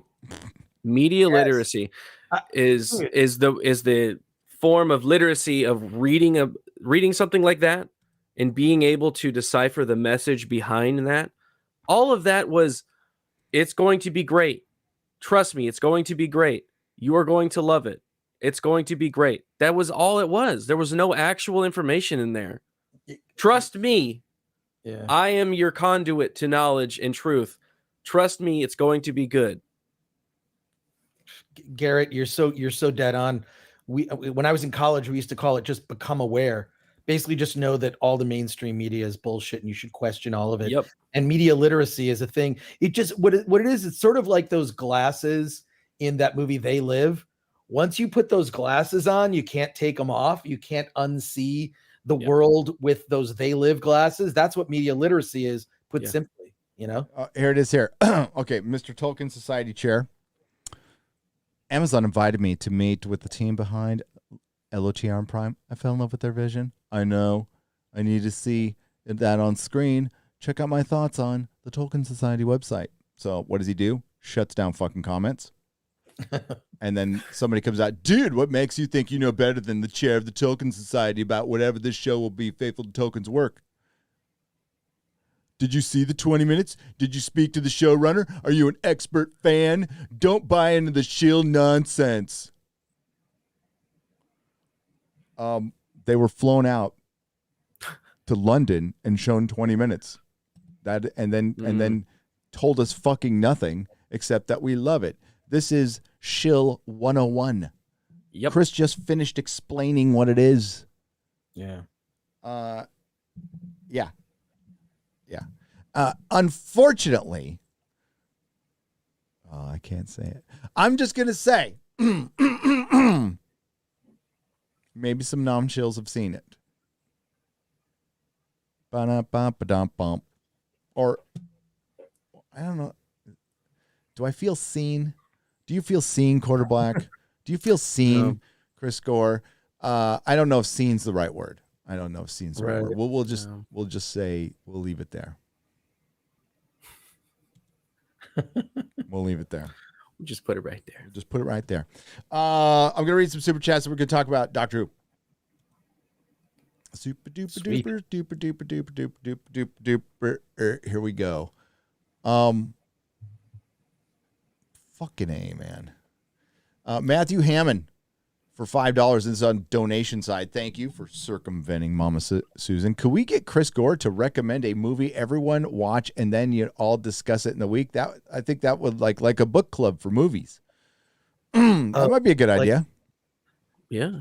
I've had some recommendations on the show. I don't know. It's like it has to be available for people to see, right? Like it's got to be wide. So probably something on VOD. I'll think of something. I mean, the one I've recommended, which is one of my favorite movies of this year, is RRR. RRR, The Northman, and Top Gun are like my favorites of this year. So Top Gun is like a big thumbs up, right? Yeah. Well, here's what's funny, Gary. If I told you that there was a character that had pronouns in their call sign, if I told you that there was a strong female that kind of saves Tom Cruise and kind of schools him, you would believe me. Yeah. But I'm happy to report that none of that is true. Oh, God. Thank God. You had me there. Like if I said that, you'd go, "Oh yeah, that's No, this that's what I movie expect." Is like I don't want to talk about it too much because I don't want to derail what we're discussing right now. But like Top Gun is like a movie that was made in a time capsule like 20 years ago. It's a perfect follow up to the 80s version, which is I'm seeing it early. I'm gonna go see it, man. On Top Gun Tuesday. I think it's still you might be able to get tickets. Yeah, you can get tickets to it early. Dude, and it's like, and I don't want to ruin too much, but it's heavily influenced by Star Wars in the most cool way that I don't want to. And you need to see it IMAX or a Dolby Digital. Those are like the only two ways to see it. Oh yeah, I bet the sound design is great. The sound design, insane. There's a little behind the scenes making of that talks about like how they did the effects. It's the director from Tron Legacy. So it's just. Oh, wait a minute. Really? Yeah. Wait. Influenced by Star Wars. In a good way. In a good way. No. I know it, but I don't want to like just blast out what I'm thinking right now. Here, I'll put in the private chat. I'll put in the private chat. Hang on. Okay, it's in the best way. Like Tom, it's like it's great. Like, and I'm thinking like I'm looking at this, and if Luke Skywalker was treated with the respect that Tom Cruise's character Maverick is treated, and you can totally answer this question. I will not blurt it out. Okay, but it's there we go. It's just I'm dying to see it again. I already have tickets to see it again because it won't affect my like. I just that's the first thing I thought of. That's like when you said that. I'm like, okay. All right, I can't wait to see it. I'm like, it looked fun. It looked fun. So it's fun. It's funny. It's also like it's very it's filled with masculine energy. Like it's just like you. And it's there's a volleyball scene. There's a volley. Is well, there a not topless volleyball female? That's what I wanted, a topless female body volleyball Well, scene. You know, equality, because man. equality. It's just Yeah. there's a lot of really Damn. good-looking people in it, and they're half naked at times. What can you say? But like, it feels like this movie was made at a different time where people really love movies and love storytelling, and it's like one of those things. Like the audience I saw it with is just like free. It's like those kind of moments we don't get in movies very often, where you're like there's like this big wind up, build up, and just like yes, you know, like when stuff happens. Sleeper hit of the summer. You think? I think so. I mean, some have even said like that this could be Oscar worthy, like just like, and cool. I've always feel like if Tom it's Cruise good right now, it's Oscar worthy. yeah, exactly. Yeah. Well, do you think it's bringing the industry back from the dead, like Tom Cruise was saying back, like that whole rant was on the set of Top Gun. It was we are going to Mission save Impossible. the industry. Mission Impossible. It was Mission Impossible. Yeah. Mission Impossible. Oh, that's right. 27. Did that movie come out? Yeah, But it's not out this yet. movie, It's coming out soon. I believe that Top Gun was shot in 2018, 2019, because it was supposed to come out summer of 2020. It's been delayed for 2 years. Yep. The release because of, current days. But it's like the movie we need. Like, it's just so hopeful and fun and like filled with like life lessons and all the things. And I look at like Tom Cruise's character, and I say this a lot, like, because the Star Wars sequels to me is the greatest missed opportunity in movie history. It should have been an unqualified hit. We should be talking about great moments and quoting it now. We're not, we're still like, and remember that thing made $2 billion. It like, that's what Doctor Strange 2 is, the like Force Awakens. It's like, it's this hollow, empty thing that jangles a bunch of keys. That's going to get normies. But like the MCU is going through their Disney trilogy phase right now. Yeah. Well, it's going to fall flat on its face. Yes, it is. And it is. It's just I don't think that people have noticed it yet. But Top Gun is just like, dude, it's like a movie from a different era. It's why we love movies, because this is not a movie you want to see at home. Not even if you have like a big projection system, which I do have a projector myself. I know, Gary, you have one. Like, it's great. You got to see it in a movie theater where you just shake, right? And they're just so many great moments. I want to go on and on about it, but that's great to hear. When we get closer to the time, which is a couple weeks, right? And I'm going to see it on Top Gun Tuesday. About me and the Mrs. Tickets. Yeah, because like we saw that movie when we were teenagers. It's so weird, like seeing it like the sequel in our 50s. It's so bizarre. And Jennifer Connelly's in it, and she is so smoking hot. I mean, she's her age, right? She's in her 50s, but she's like aged naturally in a way you're like, oh, like man. Susanna Hoffs. Unlike Madonna. Yeah, I mean, it's just great. Yeah, exactly. Like Madonna looks like she looks like a fish, but like she looks like she got like domestically abused. She got, like, and it's just like she does.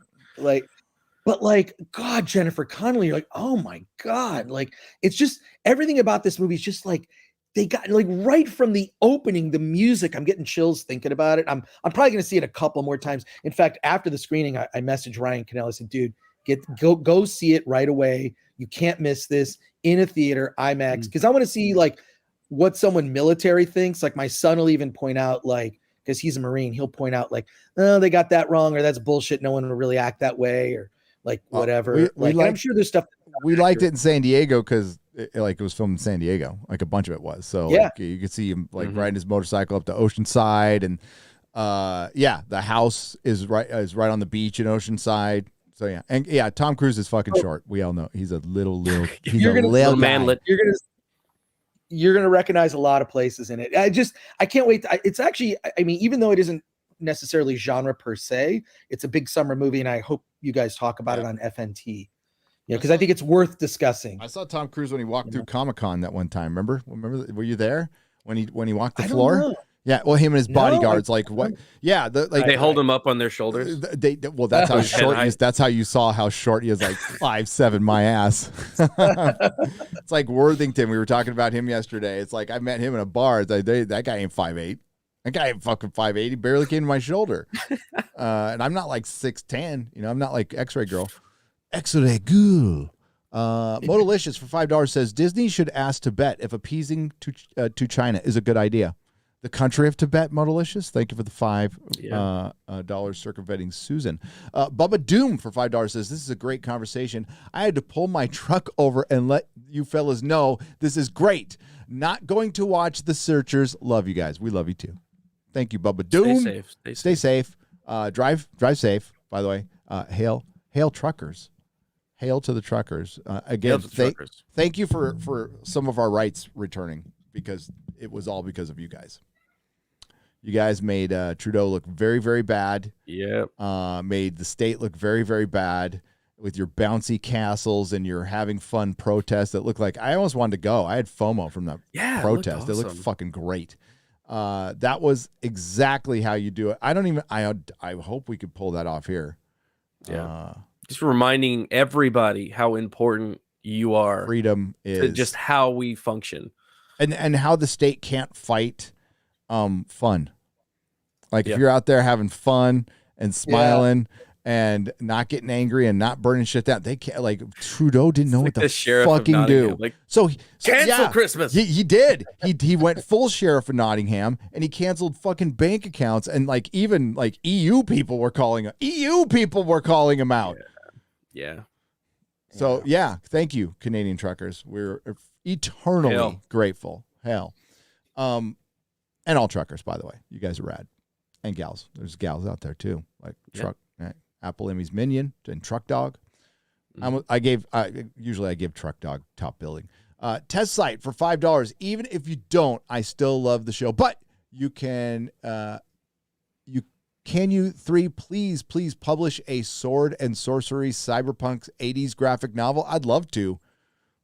But I'd have to write it, and I couldn't YouTube. If I was to do a comic book, I'd have to quit YouTubing. And hopefully I'm sure somebody is. There's some good independent stuff out there that's already being done. Like if you go run around Indiegogo a little bit.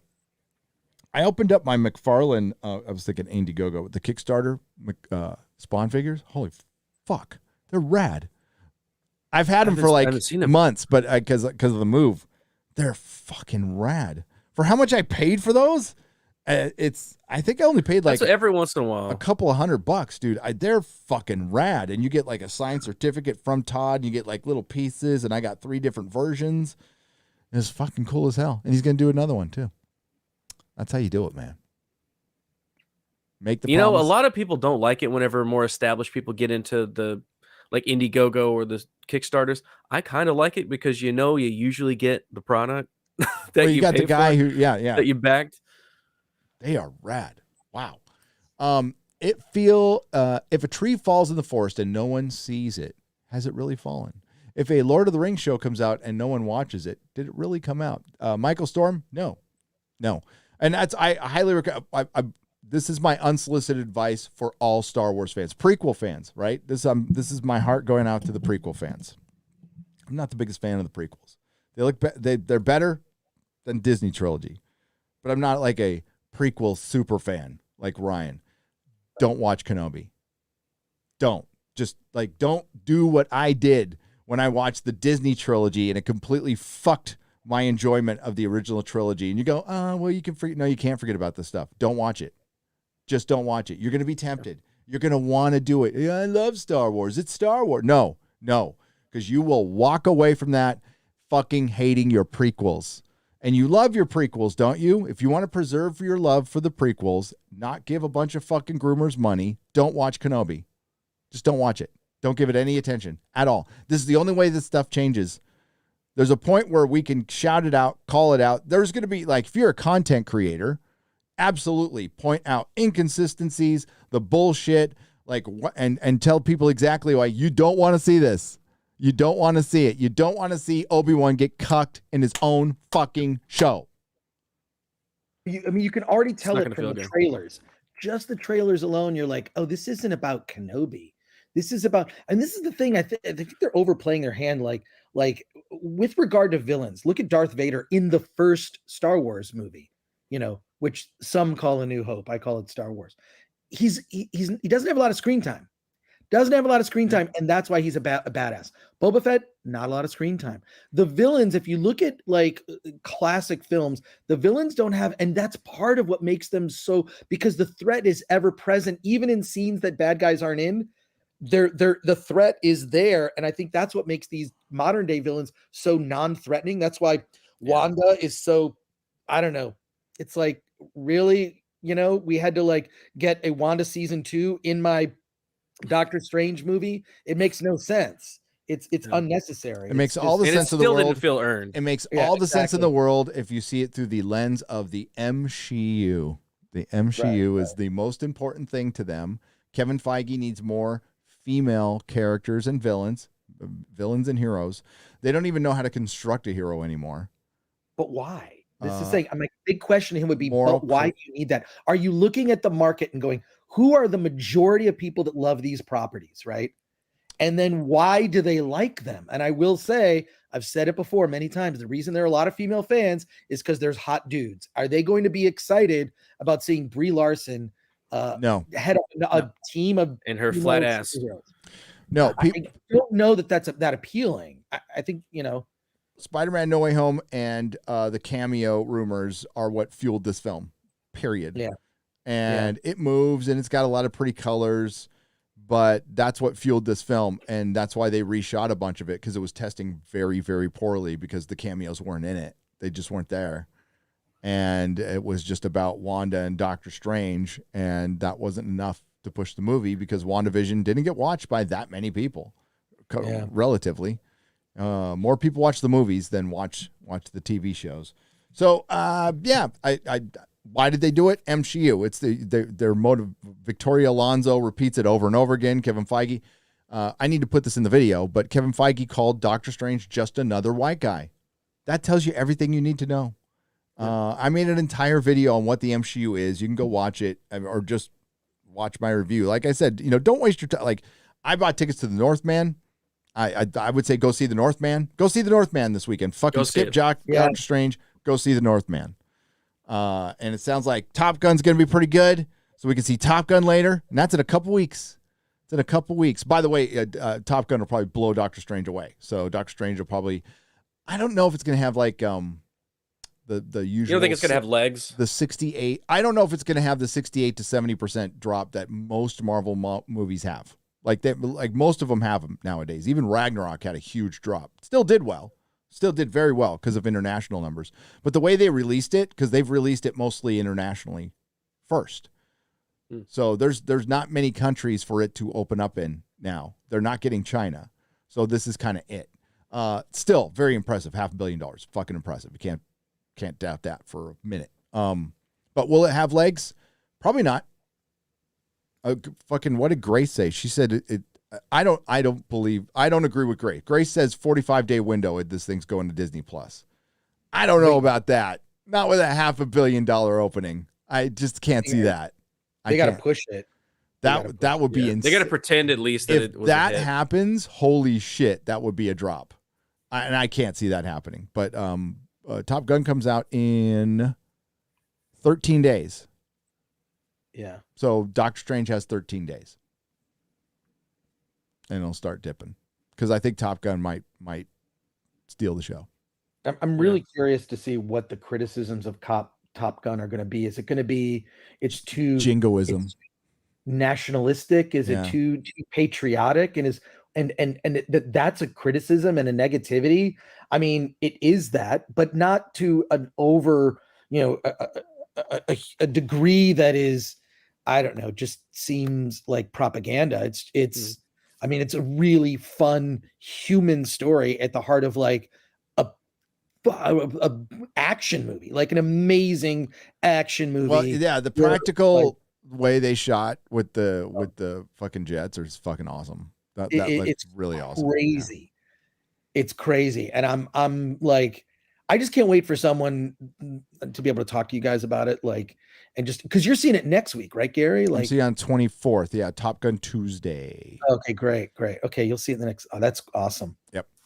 And awesome. I think tickets are still available. If you just, all you have to do is like Google Top Gun Tuesday. And because that's what I did. And there's plenty of tickets still available. So Okay.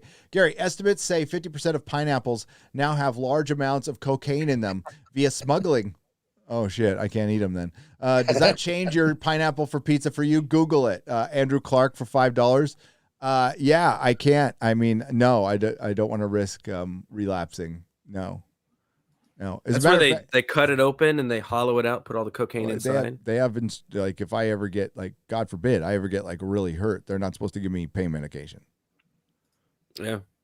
No way. I'll just live with it. If it's survivable, I'll just grit it out.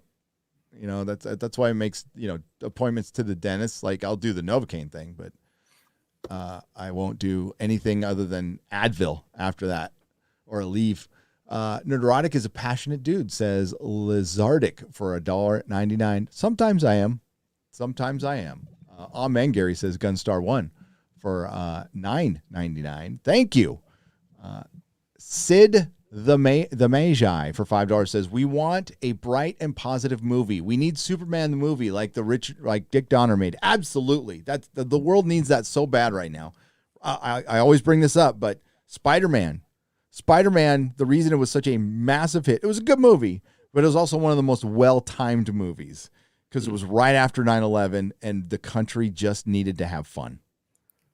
And it was like the first thing that it began the quote unquote healing before we went completely insane and created Patriot Acts and shit like that. But that's what we need again. We need that again. Yeah. Something fun, something hopeful, something uplifting. Lord of the Rings could have been that. Lord of the Rings absolutely it would have been could perfectly that, timed. but these basic bitch dumb motherfuckers decided to lean into no, we just what was one in their very first paragraph talking about this show, they mentioned diversity. Yeah. In like the second sentence. Fucking diversity. It's like, no, just talk about Tolkien. And that's the biggest mistake with Doctor Who. So I'll get to we'll talk about Doctor Who, then we'll get to the super chats for a little bit. So Doctor Who. They come out. I didn't know who the actor was. I'm fucking sound asleep it's Mother's Day. Not going to work. I just told the guys, I'm like, I'm not working today. It's Mother's Day. Not working. It's Mother's Day. Not doing anything. Got time. Okay. I'm not doing anything. I'm just going to have the best Mother's Day possible for my, the best. And then my wife, wakes me up and she says, no Mother's Day today. I'm like, well, what happened? She's like, they picked a new doctor. And I'm like, what was the first question I asked? I said, what's he look like? He's black. Is he gay? And she goes, yes. I'm all, okay. Get up. Get out of bed then. So my second question was, is he gay? Because I knew it would be black and gay. I even told people that 2 years ago. But yeah, for that bullshit. That's what you've been saying the entire time. Is it's gonna be a black male and he's gonna be gay. You just call him. But it's talent. So that's who they choose. They chose it on talent. No, they didn't. No, they didn't. I'm like maybe the guy can play the asexual doctor who was just a doctor. Yes, that is within the realm of possibility. I think it's much, much, much more likely that this is going to be a probably a little better written woke disaster. Like the Chibnall era. I think RTD sold out. I'm just going to come out and say it. I just think he sold out. And that was answered within 3 interviews on the first day. First interview, fine. Sounded good. Got big shoes to fill. It's an honor. I've only got one heart, but I'm going to give it my all. That's a good answer. And then it started talking about feeling seen. Russell T. Davies says, I have much more to say. They start talking about the message. They start talking about diversity. They start talking about inclusion at the BAFTAs. And then they said, what kind of doctor are you going to be? Fabulous. Oh, no. That's fierce. That is like, okay, in all the adjectives you could have used to describe Doctor Who, do you ever describe him as fabulous? He dresses like a nerd. And I mean, in all the best ways, like sort of an upscale nerd, which I love about different variants of Doctor Who or different, you know what I mean? Like he dresses like a nutty professor. Yeah, a nutty professor. Yeah. I love that. I love, and I like that. I love all the different takes. I don't know if this is, I mean, you know, Fabulous. We'll wait and see. I haven't watched Doctor Who in so long. I just don't care. No, that's the thing is like they needed to make a decision to bring people back. I suggested you bring back some old doctors, you do some specials for a year until you introduce your 14th doctor. You get people, you need to get people back. Russell T. Davies decided to just continue doing the same, and he's making this show for London, for the elite in London, for the BBC, for the elite in Hollywood. It's not for the fans. So you're going to keep the same Jodie fans that might still be around, and the ones you needed back, me, Bulls Trek, fucking, I could name, but Ian out there from Rebecca Gold. You're not getting them back. It ain't happening. No way in hell. And like Bulls Trek, a guy who fucking like has been passionate Doctor Who fan his entire life. You're never going to get this guy back. That's the kind of fan you need back, and you need to keep that in mind. And it would have been very easy to fucking do. It wouldn't have been hard at all. You would have only pissed off a few fucking blue check marks on Twitter who might not even be around in October when Elon takes over. Everybody's going to have a blue fucking check mark pretty soon. I heard it's easier to get now. I don't want one, but I'm going to get mine just so I can have it. I don't know. Nah. It's just, it confirms my retardation, I think. That's why I want it. Okay. Well, I mean, so I can have bad takes and be okay with it because I'm a check mark. Because you're a check mark? Yeah. Okay. It comes with the territory. But either way, like, it doesn't matter. Because hopefully it doesn't matter. Because it's only supposed to verify who the fuck you are. It's not supposed to make you special. Yeah. Okay? Because you're not. The whole point is literally just that. Is it verifying that you are a person? My check mark on my fucking YouTube channel does not make me special. Okay? You're not special. I'm not special. Please. Bitch, please. But with the Doctor Who announcement, I wanted to be hopeful, and I lost my hope within an hour. Within a fucking hour on the first day. So I felt stupid for having hope. I'm like, man, I'm a retard. You know, I like Russell T. Davies is a BBC guy. He came back to save the BBC in his third fucking interview, as talked about it. He fucking talks about voting out your conservative MPs so you can keep being fucking fleeced for a TV network that doesn't represent you at all. Fuck you, RTD. Fuck you, dude. Mm-hmm. And I don't even like, that is the most un-American thing to me possible. And obviously, because it's not in America, but like being forced to pay for propaganda. Holy shit. Fuck that. Fuck that. It's bad enough. That noise. It's like the free propaganda I'm getting every day is bad enough. I don't want to be fucking paying for that shit. Yeah. Oh my God. So I felt sad for my fellow Doctor Who fans who had a little glimmer of hope. Just, you know what? It was a good run. It was a really, really good run. And we got 12 really good doctors. The 12th got fucked. And I'll even say Stephen Moffat got fucked. But I mean, like, it's over. It is over. The most important decision was the doctor. That was you needed to hit a home run, and they fouled out. They fucking fouled out. This is like, and the more I learn about this pick, this guy doesn't have any range. This guy has no fucking range. I went and looked at his stuff. I'm not seeing a lot of range. He plays himself. By the way, not born in the UK. Not born in the UK. I give shit what his skin color is, but be born in the UK. I think that's all that matters. I think that should matter. And maybe I'm wrong. Maybe some other doctors were born in like South Africa or something like that. I don't know for a fact. So, but I think you should be born in the UK. Yeah, it's like whenever that came out, nobody talked about him being gay or black. That does not factor in. And that's the whole fallacy, is whenever they see people get mad about something like this, they never look into the actual context of why people are mad. They just go, oh, well, it must be because he's black and gay. That's why everybody hates it, because they're all bigots, blah, blah, blah, blah. No, it's not that. It's because the third word out of your mouth was diversity, inclusion, diversity. I want to be seen. Little black kids can see themselves in the doctor. It's like, Is All that stuff is Ian red McKellen flags for bad content. is Ian McKellen known as gay actor Ian McKellen or actor Ian Thank you. McKellen? Sir Ian McKellen. Sir. Yeah. But now it's like I am gay activist actor. I don't want I bet there was a lot of gay people who worked on Doctor Who that we don't even fucking know about. They've had gay showrunners that were very open about it. Or Russell T Davies wasn't the first. So, yeah, I don't have a problem with that. Nobody has a problem with it. I want to see Doctor Who. It's fucking Doctor Who. It's fucking Doctor Who. So, instead of, it just showed that they have no, and what are we so discouraged about? They know they have to earn the fandom back. That's why they got RTD. And what did RTD do? RTD do? The worst thing fucking possible. He got fucking ideological in the first fucking hour of the announcement. Meaning, fuck you guys. It's the same attitude. Like, we're going to make a more positive Star Trek, but then put January 6th footage in and call it the second Civil War. We don't want to be preachy. Anson Mount. Yeah, we don't want to be preachy.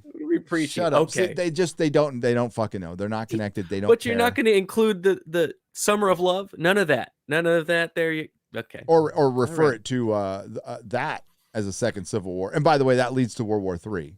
January 6th leads to World War III in Star Trek. In Kurtzman Trek. It's not Star Trek. It's not real Star Trek. It's shit. It's garbage. I did watch the first episode, and it's shit, and it's garbage. It's the same garbage they have been serving up for years. What a surprise. Oh, it's more hopeful and more familiar. No, it's not. It's the same shit. You just like Anson Mount. So, yeah, Doctor Who's dead. So we're gonna say goodbye to the bitch.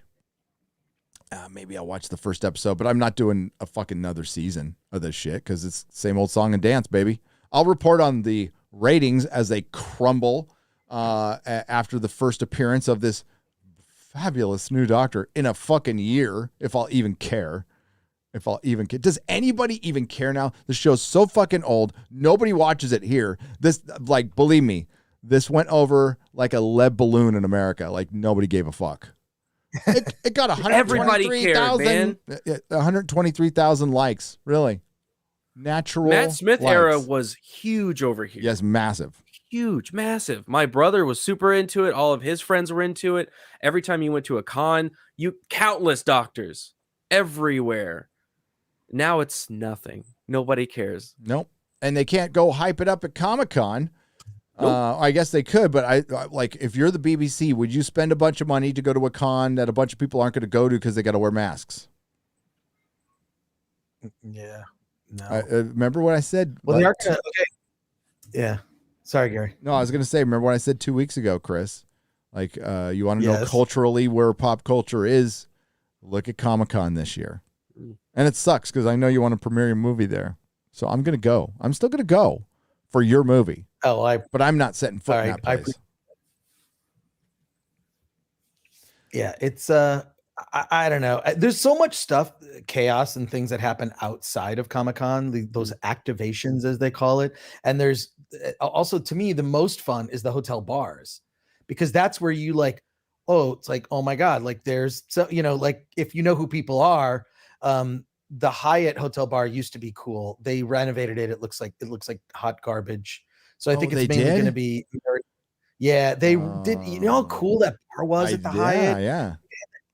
And you'd go in there, and it's like you'd see like a lot of people from like who worked in animation, like Adult Swim people, like Chris Prynoski and John Schnepp was there. It's packed out. And yeah, so it's like, to me, the hotel bars and just like hanging out with people, which was actually kind of the fun part of this last. I mean, you were there. I ran into you there, and we hung out for a bit. Like that was cool, but it was like, well, it wasn't cool. It was like empty as hell. But I think it's going to be that again. I think it's just going to be a rerun of that. And I don't know, maybe that's a good thing to kind of downsize it a bit, get it down to the core fans. But you heard that they announced that the Fantastic Four will be introduced at San Diego Comic-Con. Holy shit. H. Oh my God. Really? You hear that? Wow. It's happening. So is John Krasinski going to be in the Fantastic Four? I don't think so. Was he a variant? I don't think so. I do not think so. I think they used John so they could say, "Look, fans, we did it. We got I got the traditional white one out of the way, and then they're gonna go." By the way, on. R.I.P. Schnepp, definitely. Kang, Kang is a descendant of Reed Richards, and what did he look like in Loki? Pretty sure he was a black guy. So yeah. How are they gonna like? Okay, look, we've seen a whole bunch of different where they mix different things where they mix things up.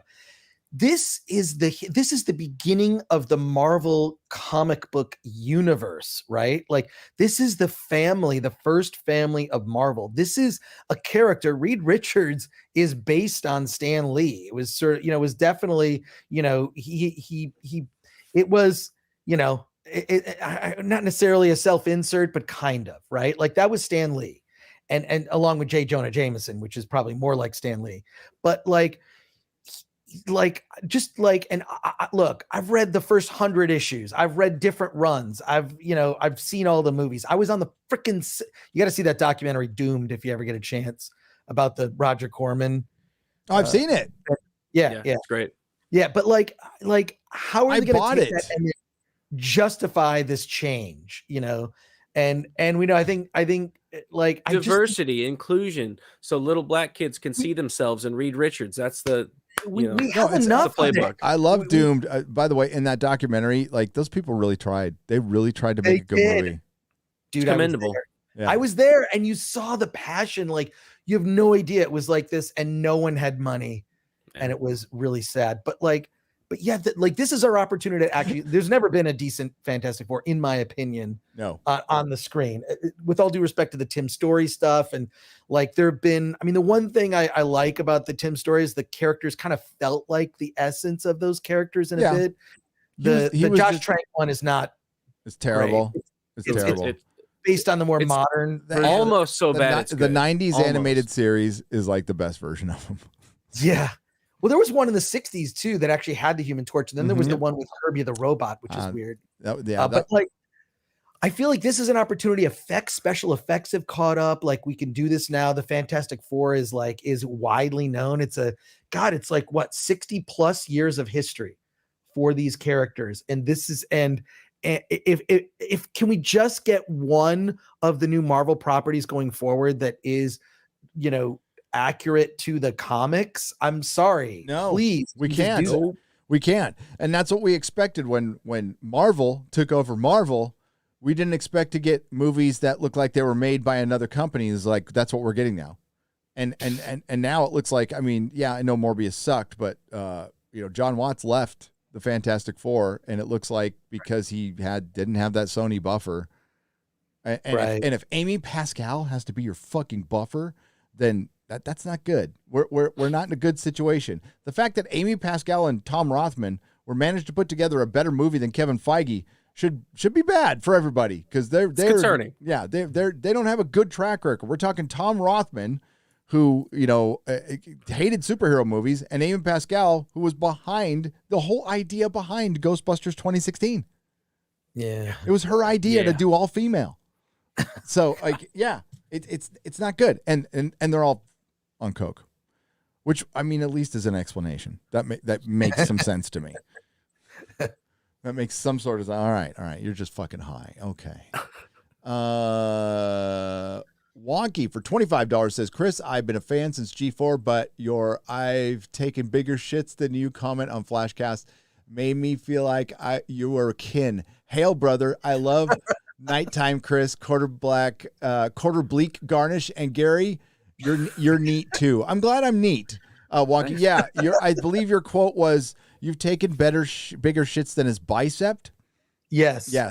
Which is actually true. Talking about Lofty, which was absolutely devastating. Let's not go down the Lofty rabbit hole. Yeah. I feel like he's trolling, and if he really thinks those things, I think he's a moron. Yeah, but I think he's just trolling. Okay, well that makes sense. It's a pretty good troll. It's a pretty good. That's a good troll. He held it off all night to the point I just got frustrated and stopped. I think I fell asleep on it too. And then it was like I woke up and then it's just like, oh, it's just Nick Rekieta and I. And it was hilarious. That's good. Yeah. Like at least you get some a modicum of sense from Nick Rekieta, because he just doesn't like Nick Rekieta consistently doesn't give a fuck about anything. So I love it. Yeah, he's no cool. bullshit. It's kind of cool. I can't wait to meet him at Anime Matsuri. That's right. When is that? Last week of July in Houston. And he's going. Yes, Yellow Flash is going. That Umbrella guy's going. I'm going. Garrett's going. I don't know what half those guys look like. Pretty sure Jeremy's going to be there. Jeremy? Jeremy. Great. Yeah, Jeremy. Jeremy from Geeks and Gamers. Jeremy. By the way, Jeremy, if you're out there, Jeremy, Ryan, who else? Odin. You guys have to come to Texas now. Yeah, it's too bad, guys. You got to come. You have to come to Texas now, so start making plans. You have to come. Can I drive? I think I can drive from LA. Absolutely. Yeah. It's what you do is do you like driving? Do you like driving? I love driving. Love it. Listen to podcasts. I'm all do the about 12 hours to Lubbock. Okay. Uh-huh. So take 12 hours to Lubbock, stay in Lubbock, get some sleep, and then it's like 7 hours after that to Nice. to And Lubbock's a nice West Texas town. Quiet. it's quiet. Not a whole lot going on. Yeah. Nice. Yeah. You don't want to go to like El Fairly safe. Paso or Yeah, don't do that. Yeah. Because that's too close to the border. Lubbock's nice. Lubbock's fine. Yeah. Um, That's where your grandparents go live. Right. At least mine. That's where they all went. it's a fucking drive. Like I like the Southwest is awesome to drive, man. You just put on. I put on well, I'm easy. I put on podcasts and my Ozzy's Boneyard Boomer satellite radio, and just enjoy it. It's beautiful. Nice. Yeah. Just listen. It's like Black Sabbath, Megadeth, Ozzy. What's in the little Led Zeppelin, and then Motorhead. It's just over and over again. It's great. I'm in heaven. Manowar 65, the neighbor of the beast, says Chris. We couldn't make the very limited local showtimes for RRR, but the old lady and I just finished Bulhabali. What the fuck? Bulhabali. 1 and 2 from the same director. Thanks for recommending. Thanks for the recommendations from Shadversity. Far-fetched and over the top as all get out, yet fun as hell. Yeah, that's fine. Over the top. We need some over the top. Yeah, we need that back. It's weird how Indian cinema, and this is what's different about it. I'll just a couple quick things about it is that it's not centralized in the sense that there are two different cinemas there. Like here in America, it's Hollywood and that's it. But in India, there's Bollywood and there's what they call Tollywood, and they compete. And I actually think it makes the industry better for that reason. And these movies they're making better Hollywood spectacle films than Hollywood right now. And that RRR movie is something, if you can catch it, I'm sure it'll end up on Netflix or something, but you got to see it somehow when it's out. Yeah. I can't wait to see RRR. But yeah, the showtimes were just nuts for me. Yeah. But I know. My wife liked Lost City, by the way. She wanted me to tell you that. Oh, really? For all the ladies and rom-com-y stuff, she said it was funny. Good. You know what? It's just entertaining. It's fine. There's nothing wrong with that. There's also a little fan respect apparently in it, like a little line from Tatum Channing about his character. Yeah. I thought she pointed out, oh, that's a good line. I like that. Do normies now consider the MCU the same thing as the Fast and the Furious and Transformer franchises? Daniel, I think that is a very good observation. Yes. Yeah. Yes. As long as fast cars and giant robots are on the screen, that's as deep as they go. If it was just simply that, I wouldn't be criticizing it. Like, yes, there's I wish it was just that.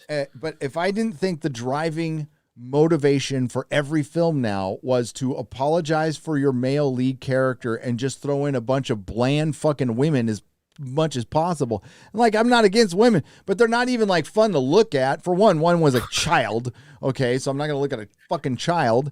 And they're being criticized for that. This child who was just put in to exist to be POC superhero, which is the same as she is in the comic books. Her skin was too light for a lot of people. Her skin was too light. And you know what? Fucking good. I'm glad Disney's getting shit like this. You invited this shit. You can fucking have it. And, it's too bad that the actress has to go through that. But, that's how racist these wokeists are. If you love your children, you wouldn't let them go to fucking Hollywood. Wait, who are they criticizing, Gary? Who are they criticizing for Miss being Marvel too- actress and the America Chavez actress Both of them. are coated white because their skin is too light. Oh my god, that's so stupid. What a Yep. stupid criticism. No, working for Marvel is not a good experience, according to some who I have spoke to. It's just not a good experience at all. I live in California. I've been rooting for Lex Luthor in Superman 1978, says the Brand Man for $2. Hashtag me too. Except my mom's still there. My sister's still there. And you're there. There's a lot of good. And Chris is there. There's there's a lot of good people in California that need to get the fuck out. It ain't changing. It ain't changing. Yeah, it's too far down the road. Dude, can you see LA getting a Giuliani? Because that's what they need. They need a Giuliani. Giuliani came in to New York in the 90s and cleaned it up. Made the hard decisions, did what he needed to do. Now, all of that's been undone by, your new mayor, the new mayor of New York. That guy's a fucking idiot. Wow. But maybe Andrew Wong would have been, did he go up against Wong? He might have been better than this guy. I don't know. Andrew Yang. Andrew Yang, yeah. Make it. He didn't make it. Sorry, Andrew Wong was my customer. I kind of love Andrew Yang. He's so funny. It's just kind of like, I guess I'm going to run for office. I don't know, whatever. I have some bad ideals, but yeah, I'm going to spray, fun whiz in people's mouths and stuff. He needs to be a bigger asshole. I feel like the world needs assholes for good. Like people are just like, nah, we're doing this, or nah, we're not listening just because you're loud on Twitter, or nah, we're not doing that, or more DeSantis's where he's just like or more like, nah, we make entertainment for families and children. We're not going to go down that road. And we hear the parents, we hear that this is something that they don't want. So we're not going to do that. Where's the asshole? The asshole, and I mean in a good way, just like, no, we're not going to do it. This is our company. This is our policy. This is, Cinnabon. Cinnabon is not going to take a position on abortion. I have no idea. Okay, Cinnabon is a verified account on Twitter that follows. That's the only thing that if you're a verified account on Twitter, and Quarterback Garrett, but you definitely should be verified on Twitter. I think just everybody should be verified if you're willing to disclose, like, this is who I am. Just, you got to check that, like, that's actually a person, and the person with like the anime icon in there. Well, of course, here I'm talking with like, I've got my little cartoon icon right now, but it's because I woke up and I look like shit. So I appreciate Gary allows me to do that. But like it's not true. You don't get verified if you're not willing to be a public, and that's fine. It should just be, it should just, that whole thing of verification being some status symbol should go away completely. It should just completely go away. It doesn't make you better or anyone. Doesn't mean your opinion is better or more valid. Clearly. Fuck that shit. I mean, fuck that. It almost proves the opposite. It proves the opposite. Exactly. It's like, no, it should only mean this is who this person is. This person is, I mean, you can have your nickname Nerdrotic, but you this is who you are. You're, Gary. That's whatever it is. It's just, I don't know, that thing, that is bullshit. Yeah, it keeps you. I think keeps impersonations. That's the YouTube check mark is strictly for impersonations. That's it. That's it. Right. That's all it exists for. I absolutely think you should get it at least 10,000 subs. I would argue 1,000 subs. That would be I'd say like if that's 1,000 subs, for 1,000 subs to get monetized is bullshit. 2, I didn't need 1,000 subs to get monetized. Yeah, it didn't used to be that way. Fucking, I was monetized with like 2 subs. It's bullshit. Yeah. But that's the way it is. I think at least, 10,000, and I would argue 1,000 to get a check mark. Makes sense. What is it at now? 100? 100,000. It's crazy. That's to get a check mark. Ridiculous. Yeah, it's fucking ridiculous. Yeah, to get a check mark. You get a check mark. You get an access to a person. Supposedly, it's a bot. And then you might get a partner manager, which is pretty helpful. Yeah. Like, it turns out to be helpful to have somebody at YouTube to talk to. You get a human being who at least sounds like they're on your side. They try. I think they do. Like the guy I talked to, I put him through. I'm like, you watch my stuff. You know what I'm about. I ain't changing. So, do you still want to go ahead with this? And he's all, yeah, okay. All right.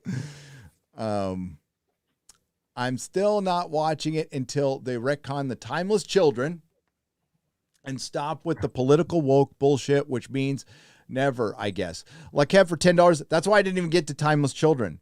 It's pointless. I never thought they were retconning it in the first place. I think I've been pretty consistent on that argument, and they're not. So, I mean, like buying into Doctor Who right now, and again, I don't mean to like shame a fan. All right, that's not my intention. But you're just desperate. Your hope is desperation. And if that's what it is, fine. But you will be disappointed. You will be disappointed. I would say, don't even give them that chance to disappoint you. Let their ratings flounder from the beginning, and then that's it. It needs, Az was absolutely right. It needs to go on a hiatus for at least a decade.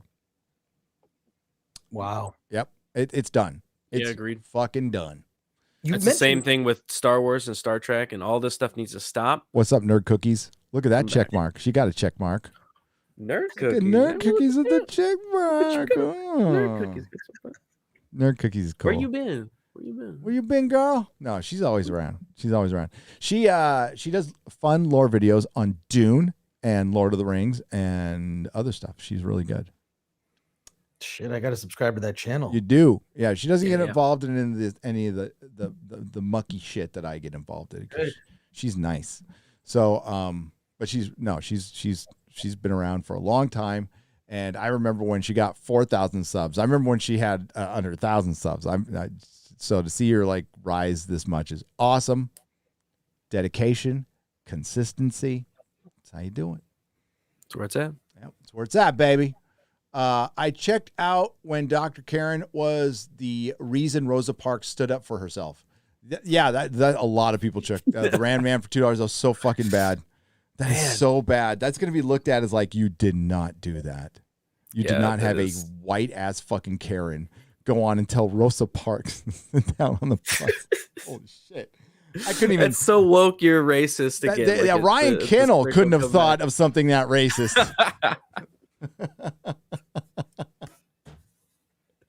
Shit. And he sits around and thinks about that Harriet stuff. Tubman. It was all because of a white woman that came and told her what to do. It was... Oh my God. So they're not retconning the Timeless Children. They're doubling and tripling down. And I was very happy to see Bowles Trek come back in his glory. Like it's his old name. Everything, his old logo's back. Bowles Trek is back. So yeah, we're gonna be doing some eviscerating over the next year, and then like I'm pretty sure that's it. Because I think we're just gonna it's gonna be rinse and repeat with the shows, and I just can't do the shows. Like I have found my limit for bad television. It's 3 seasons. It's 3 seasons. I will do 3 seasons, and then I'm fucking out. Peace out. So like the Star Trek Discovery, 3 seasons. Doctor Who, 3 seasons. Picard, 3 seasons. That's all I can do. Because I even Doctor Strange, I had fucking Babylon 5 on the screen above me. I even showed the video to add, and I'm like, Babylon 5. I don't want to do this, and I have not complained this much about a review like ever. And my wife told me to shut up because I kept complaining to her. I was complaining to Garrett. I was complaining to Perry. I was complaining to Az. I complained to Jeremy. I complained to Ryan. I complained to you guys out there yesterday. I'm complaining today. It's not even done. Poor Perry. Yeah, he's got to go through it. He's got to go through it again. And it's because we had to watch it again. And like you said, when you watch it again and you just think, okay, I'm going to try not to think about the sling ring every scene. And I couldn't. So. And as far as tell me, well, this will be an upload on Nerdrotic Live. You can certainly leave the comments here if you want. If I don't see everything in the chat, I definitely want to hear what your thoughts are on Doctor Who. Are you going to give it a chance? Did you nope out a long time ago? Maybe I'll put a poll up on Twitter. But yeah, it looks like it was a wet fart. Like nobody's talking about it anymore. Nobody's really that excited. And wow, they had one fucking job. And they blew it out the get-go 2 years before they even have a show made, or a year and a half, I should say. A year and a half. Chris. Yes. Do you need to go? Yeah, in a little bit. Yeah, Okay. if you're wrapping up, We're gonna wrap yeah. up. Yeah, we're gonna wrap up because these shows are usually gonna be 2 hours, folks. They're usually gonna be 2 hours.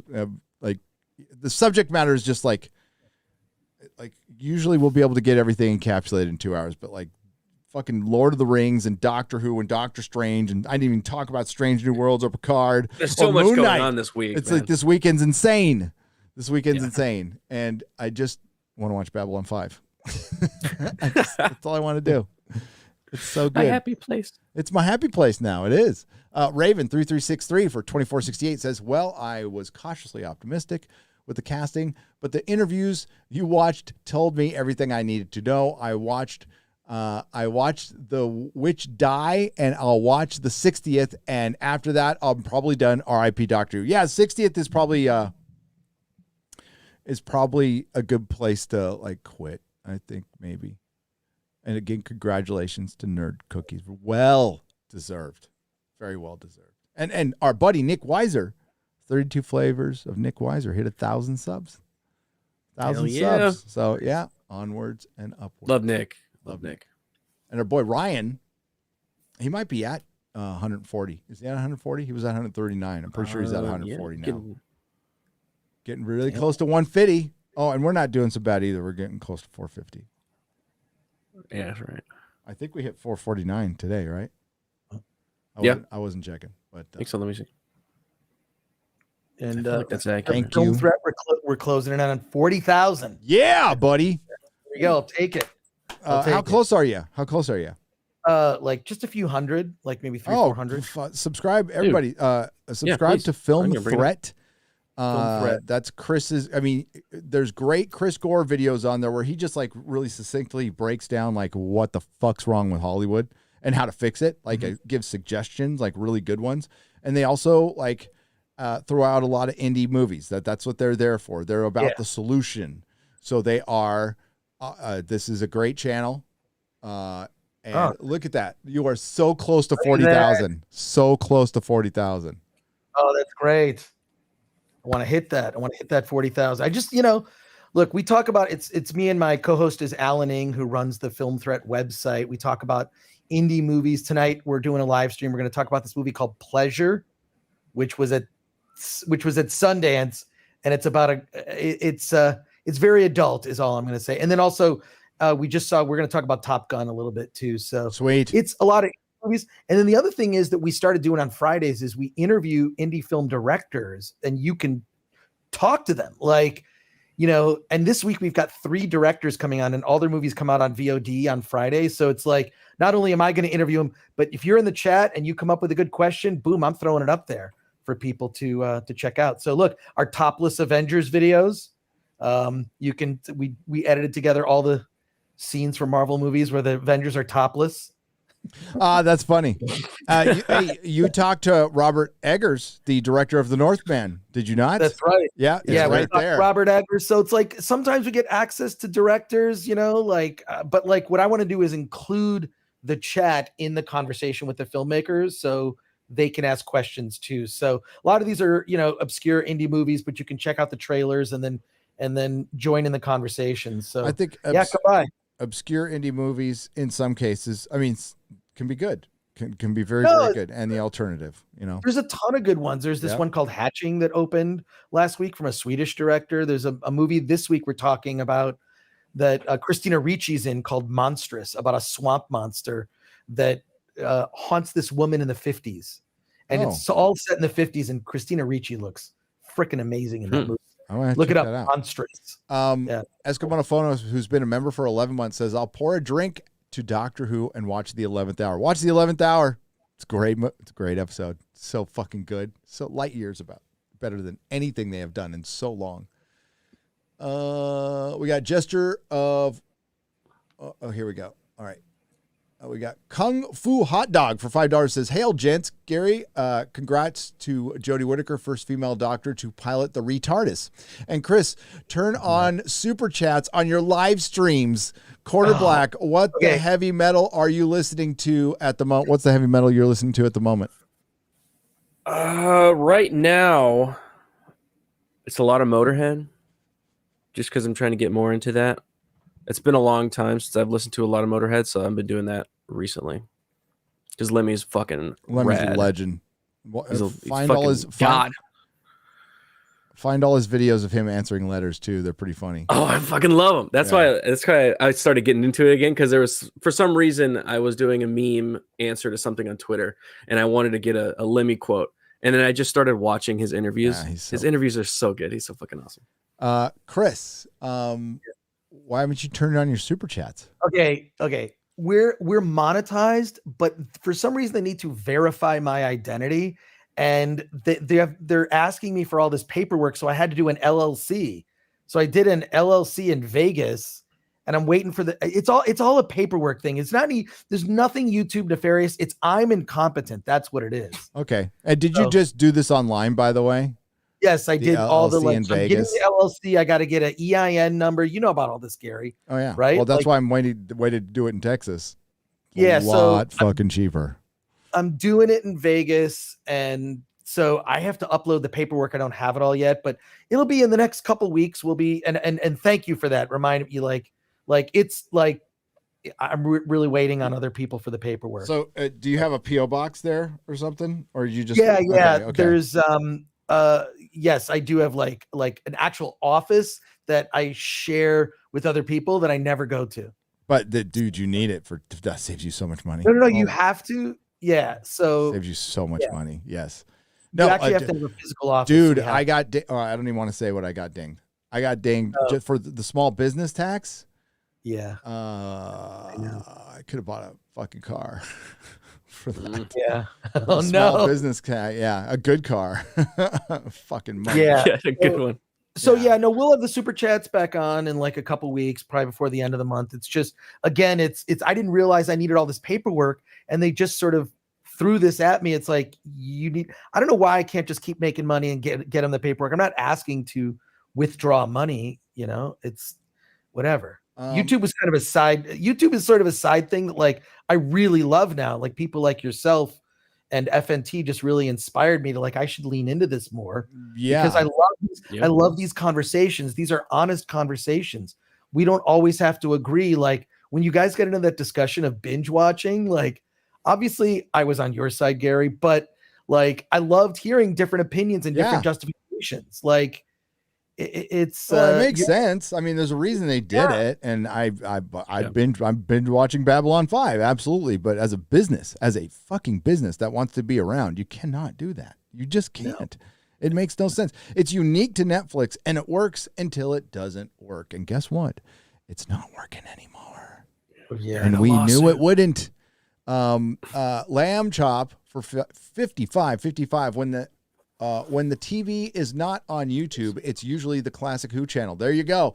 But it'll be B5 when you're done today. Dude, I'm watching B5 and working on The Office. Well, I got a Lord of the Rings video, but that'll be easy peasy today. It's going to be an easy video. Thank you, Lamb Chop, for the 55, by the way. $50 from the NYC Geek. Thank you, NYC Geek. Says, damn it, Gary. I'm already furious about the disrespect these companies are giving to the fans with piss-poor products like Doctor Strange and the Rings of Power. I call it the Rings of Prime.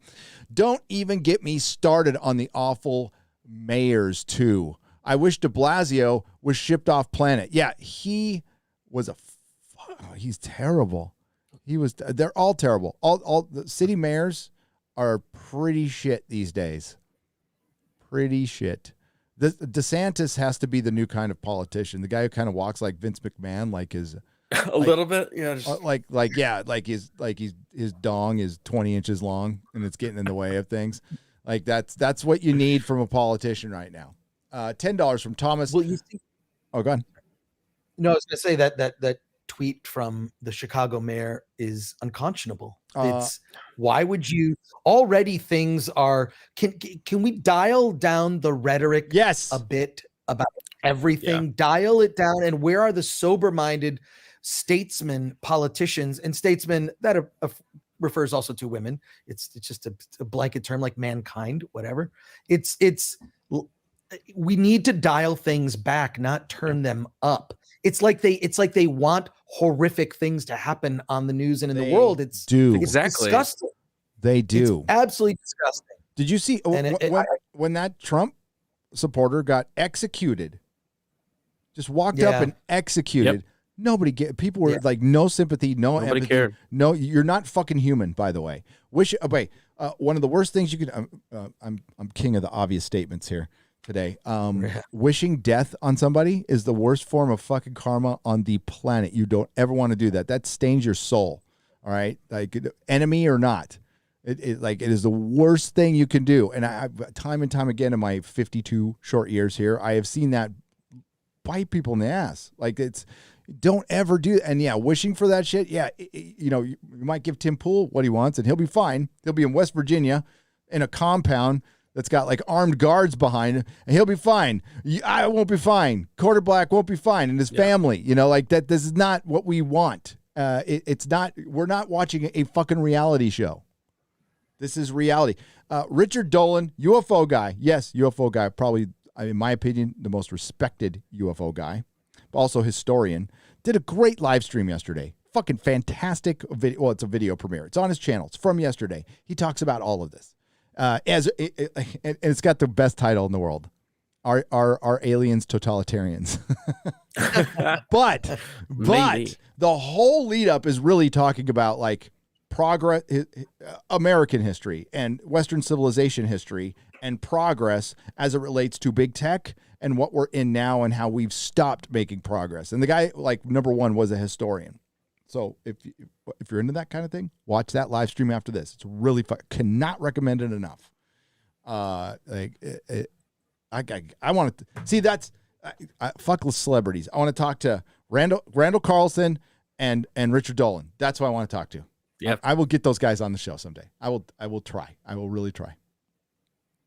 The UFO guy. Nice. He's the most respected UFO guy. Like, grounded. Will listen to every story. Will not believe everything, but also relates it to he's got this really healthy mistrust of the government that just makes us kindred spirits. Yeah. I love that. A question that I always like to ask to anyone that is espousing views that I think are, intended to cause harm. Do you want progress or do you want revenge? And they want revenge. It's revenge. Exactly. Yeah. 100%. Exactly. And that's the obvious. Clearly it's about revenge, and people who felt as if they were once bullied are now the bullies. And this is this isn't working out for anybody. Yeah. The meek did not inherit the earth. The bitter did. The bitter. And what you're so right. And what are they getting revenge for? Getting bullied decades ago, not getting enough hugs. We all got bullied. All kinds of shit happened to us. It was fucking terrible. You move past it, or that bully who bullied you when you were fucking 5 wins every day. Your abuser wins every day. The longer I'll use my I statements, use my recovery principles. When I don't work on it, it becomes my problem. A great time to got a couple more super chats to read, but real quick, talk about the Cernovich tweet. He came out. Now, some of you might like Cernovich and like his takes and stuff, and that's cool. That's fine. I'm just talking about this one thing. He came out and said and this is where the right wing, I've talked about this before, the pundits, not you guys out in the audience, but the pundits fail you every fucking time. Every time. Yeah. When they come out against video games, heavy metal music, he said, and if it's a personal choice, that's fine. But what he followed it up with is like, hey, I'm not, if he says I'm not in the metal or horror films anymore, he could have ended it there. I wouldn't have said anything. But he said it opens up like a window to what did he say? For demons to corrupt your here, I'll get the exact tweet. I have it up here. Hang on. I'll read it. You want to send it to me? I can pull it up. I'll just read it up. I'll probably show my fucking personal messages again like you do. I did it today. I would never do that. It was just Lady Gravemaster telling me about the fucking Tolkien stuff. So it's nothing really earth shattering. But here it is. That's Ryan being racist. Let me get past that. Scroll, keep scrolling. Well, he put up the white Black Panther, and I had to retweet it because I just love it. Oh, by the way, congratulations to Chrissy Mayer, who was on Gutfield last night. She fucking killed it. That's right. That's awesome. Thurnovich, Fuckman and Fuckatar Thurnovich said, I don't watch horror or listen to metal. I truly believe it opens demonic portals via a spirit of fear. I even stopped listening to hip hop and most secular music. Okay, it's a personal choice, but you're also telling all of your everybody on the right that who listens to metal, who listens to likes a horror movie, that they're opens their minds. This is PMRC weird shit that we need to really get past. A devout Christian can listen to heavy metal and watch a horror movie. I love Jesus. I do both of those things. Yes, and I love all three. And this is from a guy who wrote a book called The Guerrilla Mindset that I read. This is not. I repeat, this is not the guerrilla mindset. Okay. For one, demons, we all got them. However you interpret them, we all got them. Mine are little bitches that are locked up into a cage, and if they get out again, it's on me. It's my responsibility. It's not God's. It's not heavy metal. It's not a fucking horror movie. It's not a video game. It's me. I allowed them out. It's just a way to shake responsibility. That's the worst message to send, period. And it's super out of touch. Like, Jeremy brought this up over and over again. He's fucking right.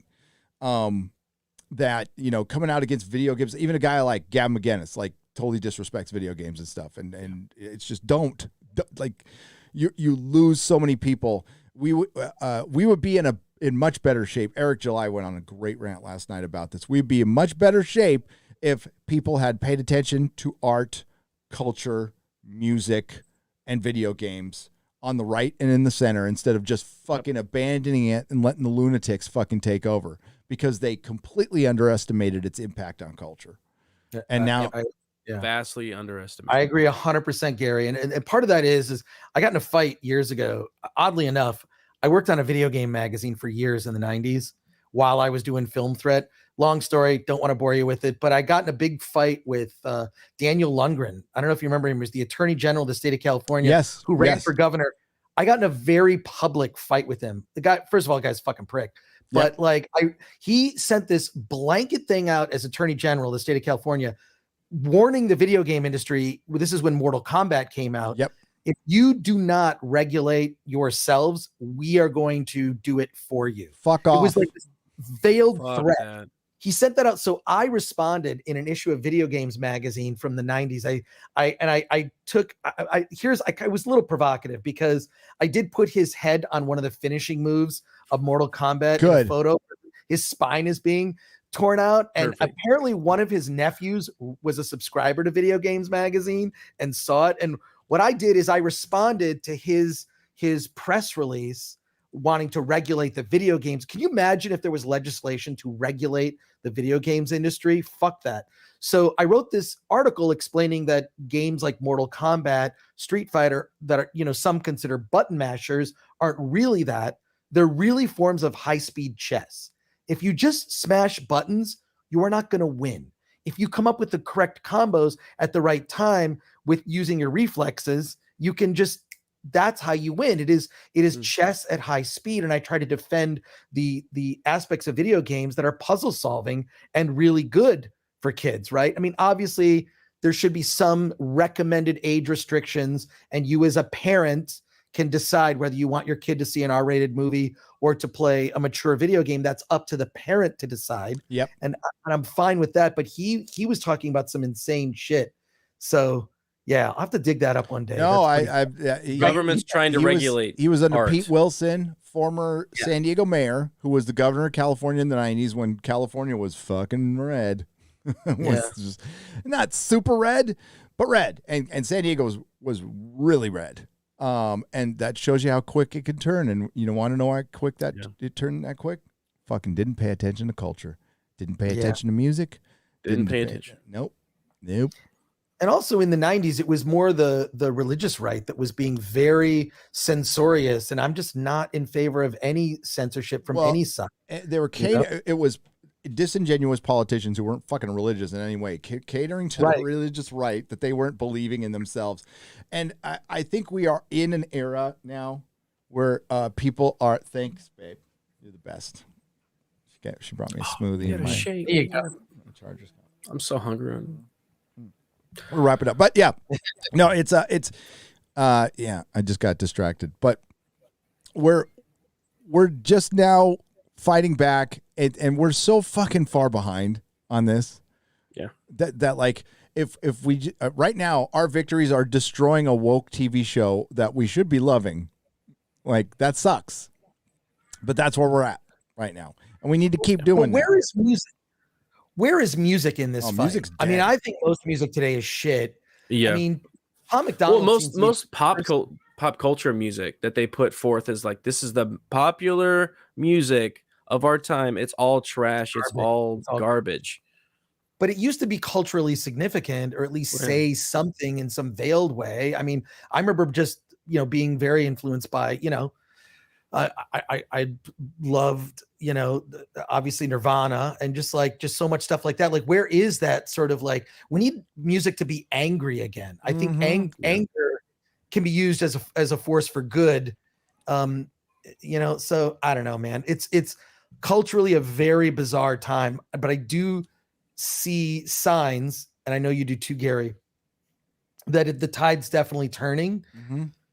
And I hope that Elon is allowed to do what he wants to do. And this ministry of misinformation is the worst idea in the history of ideas. It needs to be voted out. Like there needs to be clean sweeps in both houses. And I'm fine with clean sweeping establishment Republicans. Let's get everybody establishment the fuck out. Now, of course, Democrats are going to get replaced by these psycho AOC commie types, right? But they will lose faster. If that's, I mean, like that's why there's so many old fogies on the Democratic Party. They're trying to stem the tide of the radical, right? And they just can't. They let him in, and they let him in, and they were like, "Come on in," and then I don't think they realized what the crazy radicals were. They let AOC. They thought, oh, the young base is going to get in. It's going to get all the youngsters in. Right. Not what you thought they were. Not what you thought they were. But yeah, term limits across the board. Everybody in the government. Term limits. Everything. Razorfist is probably the smartest and most consistent on that particular subject, but on a lot of subjects when it comes to politics. And I totally agree with them. And electoral voting for California, there has to be now. There's too much concentration in the cities, and it's too big of a state. Oh, that makes a lot of sense. Yeah, because right now San Francisco and LA are voting for the entire state. So I think it'll break up. I think that'll probably be.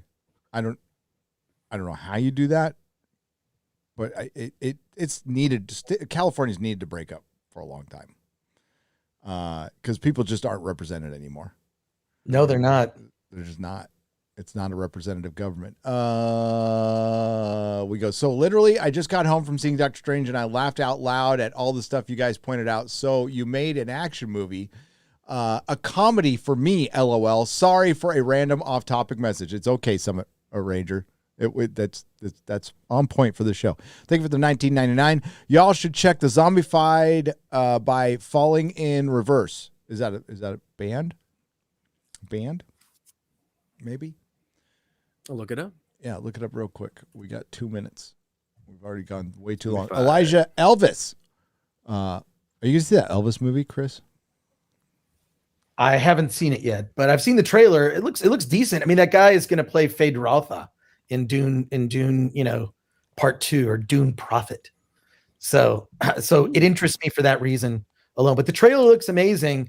But Tom Hanks in a fat suit looks a little comical. It looked really. It looks a little silly. It looked pretty bad. Yeah. I mean, I love Elvis movies. I love Elvis. Yeah. I mean, I'm gonna go see him die again. But the Tom Hanks thing is like, whew. Yeah, it looks a little silly. Yeah, I just sort of laughed when I saw him in that. It's like, okay, so yeah, fat suit on you, fine. Zombified is a song, so yeah, I will definitely check that out. Okay.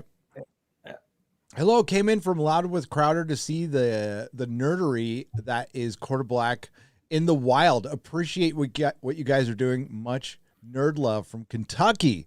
A2 Day K for $4.99. Thank you very much. I appreciate that. Thank you. Hell, Steven Crowder. Planet High Five for $10. If the Human Torch is gay,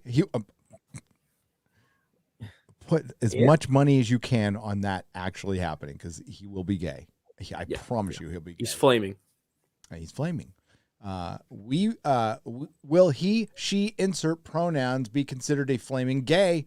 Love the show. Yes.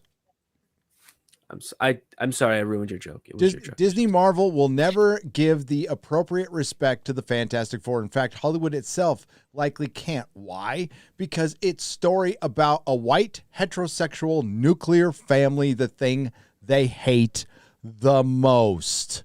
From Brian Martinez for $20. Yep. And that's going to end up biting them in the ass, because it's not just white folk who like nuclear families. Everybody likes their family. Everybody likes their brother and their sister and their mom and their dad. Well, most everybody. We like family. We like the idea of family. And the fact that somebody doesn't like the idea of that, it's weird. It's weird. All right. We're going to wrap it up. Got to cut it off there. I got videos to make, videos to finish. I love you guys. When this show, we're pretty close to getting the center table. Ooh. Once we get the center table, that's when this show like officially starts. Okay, folks, like we're going to get guests. It's going to be a real podcast. Monday, Wednesday, every Monday and Wednesday.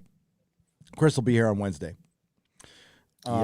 And we're really close for that. I've been working really hard to make that happen. So we're close. We're super close. And we're like, it's not bad. Not bad. I'm thinking probably before the meetup in Dallas, I should be done. Garrett will be able to fully work remotely from his home to help me out. And we're off to the races. So we're getting close. But there's going to be until that's done, it's one day at a time. That's the only thing. I can't really schedule anything beyond that. So I thank my mods for their patience. They're very nice people. Thankless job. So great job, Modrotics. Thanks, Garrett, for your help today. Thanks, Perry, for his working really hard on the Doctor Strange video. Thank you, X-Ray Girl, for nothing today, because she didn't do anything, but we still like her. Congratulations to Chrissy Mayer, who was on Greg Gutfeld, and all her racist jokes got cut out. I think she's doing a live stream, she's doing one right now, I think, where she talks about those jokes. You could probably go over that right after this. Congratulations to Nerd Cookies on 100,000 subs. Congratulations to 32 Flavors of Nick Weiser for 1,000 subs. Thanks everyone who left a super chat and a donation. We truly appreciate you. Guys, let's plug your channels and get out of here. We'll start with Chris. My channel is Film Threat. Sub to Film Thread. Looks like we're gonna close in on 40,000. Thanks to you, Gary. I just want to say thank you again for including me on the show, Gary. And just a pleasure to be with you and Garrett on a Wednesday, just hanging out and talking nerd shit and other shit. So just thank you for being here. And there you go, Film Thread. We're doing a live stream tonight, 5 p.m. Pacific time. Come check it out. We'll be talking more about Top Gun. And then also this movie Pleasure. So that's is it going to be like the new Boogie Nights? Yes, it's the female version of Boogie Nights, effectively, and which is a good thing. I mean, look, I don't want to get into it too much on this channel. It's because it's very graphic. This is much more graphic than Boogie Nights was. Oh, so maybe we should watch it. Yeah, review. It's borderline. I mean, I'll talk about it with my colleague Alan Ings. So yeah, can't wait. And just thank you guys again. We'll get to 40,000 tonight at some point. You will. Oh, you might be there already. I actually read the chat while I'm doing the show, but I read it on my phone. So just so that chat knows, I kind of lurk in there, and I'll just say hi to everybody. You need a big chat screen. That's what I got now. A big chat screen. I got to get a setup. I've been looking at other YouTube channels and like how they do their setups. I definitely need a new setup. So for sure, I'm working on it. Got to be a loser and have a studio in your house. Yeah. A home studio. That's one of those loser.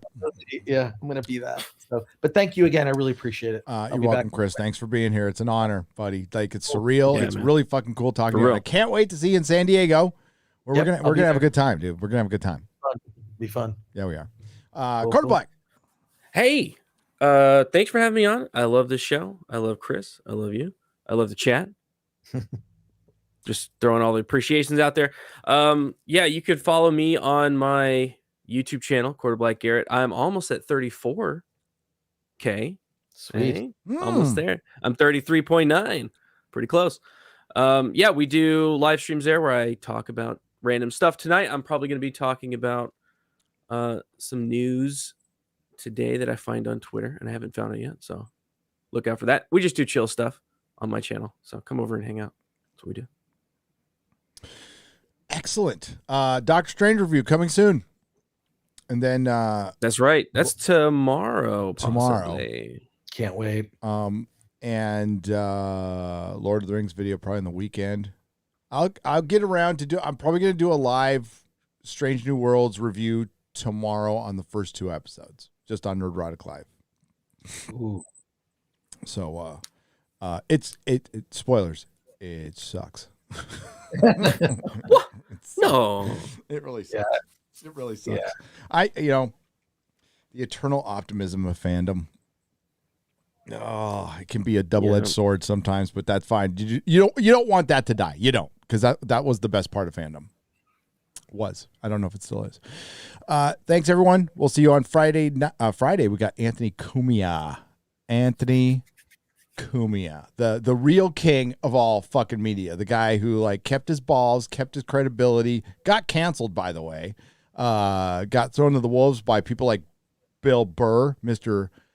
Badass anti-PC sellout comedian. So yeah, that's why I'm not a big fan of Bill Burr. Because I like Anthony Cumia. I think that guy's real. Keeps it fucking more real than anybody. He runs Compound Media. Go check it out. Chrissy's on that as well. Mm-hmm. I've been a fan of that for a long time. So thanks, everyone. Please enjoy some credits, and we will see you Friday. See you next time. Ciao. Do you want to take it live? Do you want to cross that line? Because it's a long way back from hell.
Do not come. Do not come. I'm gonna come. Dame, dame.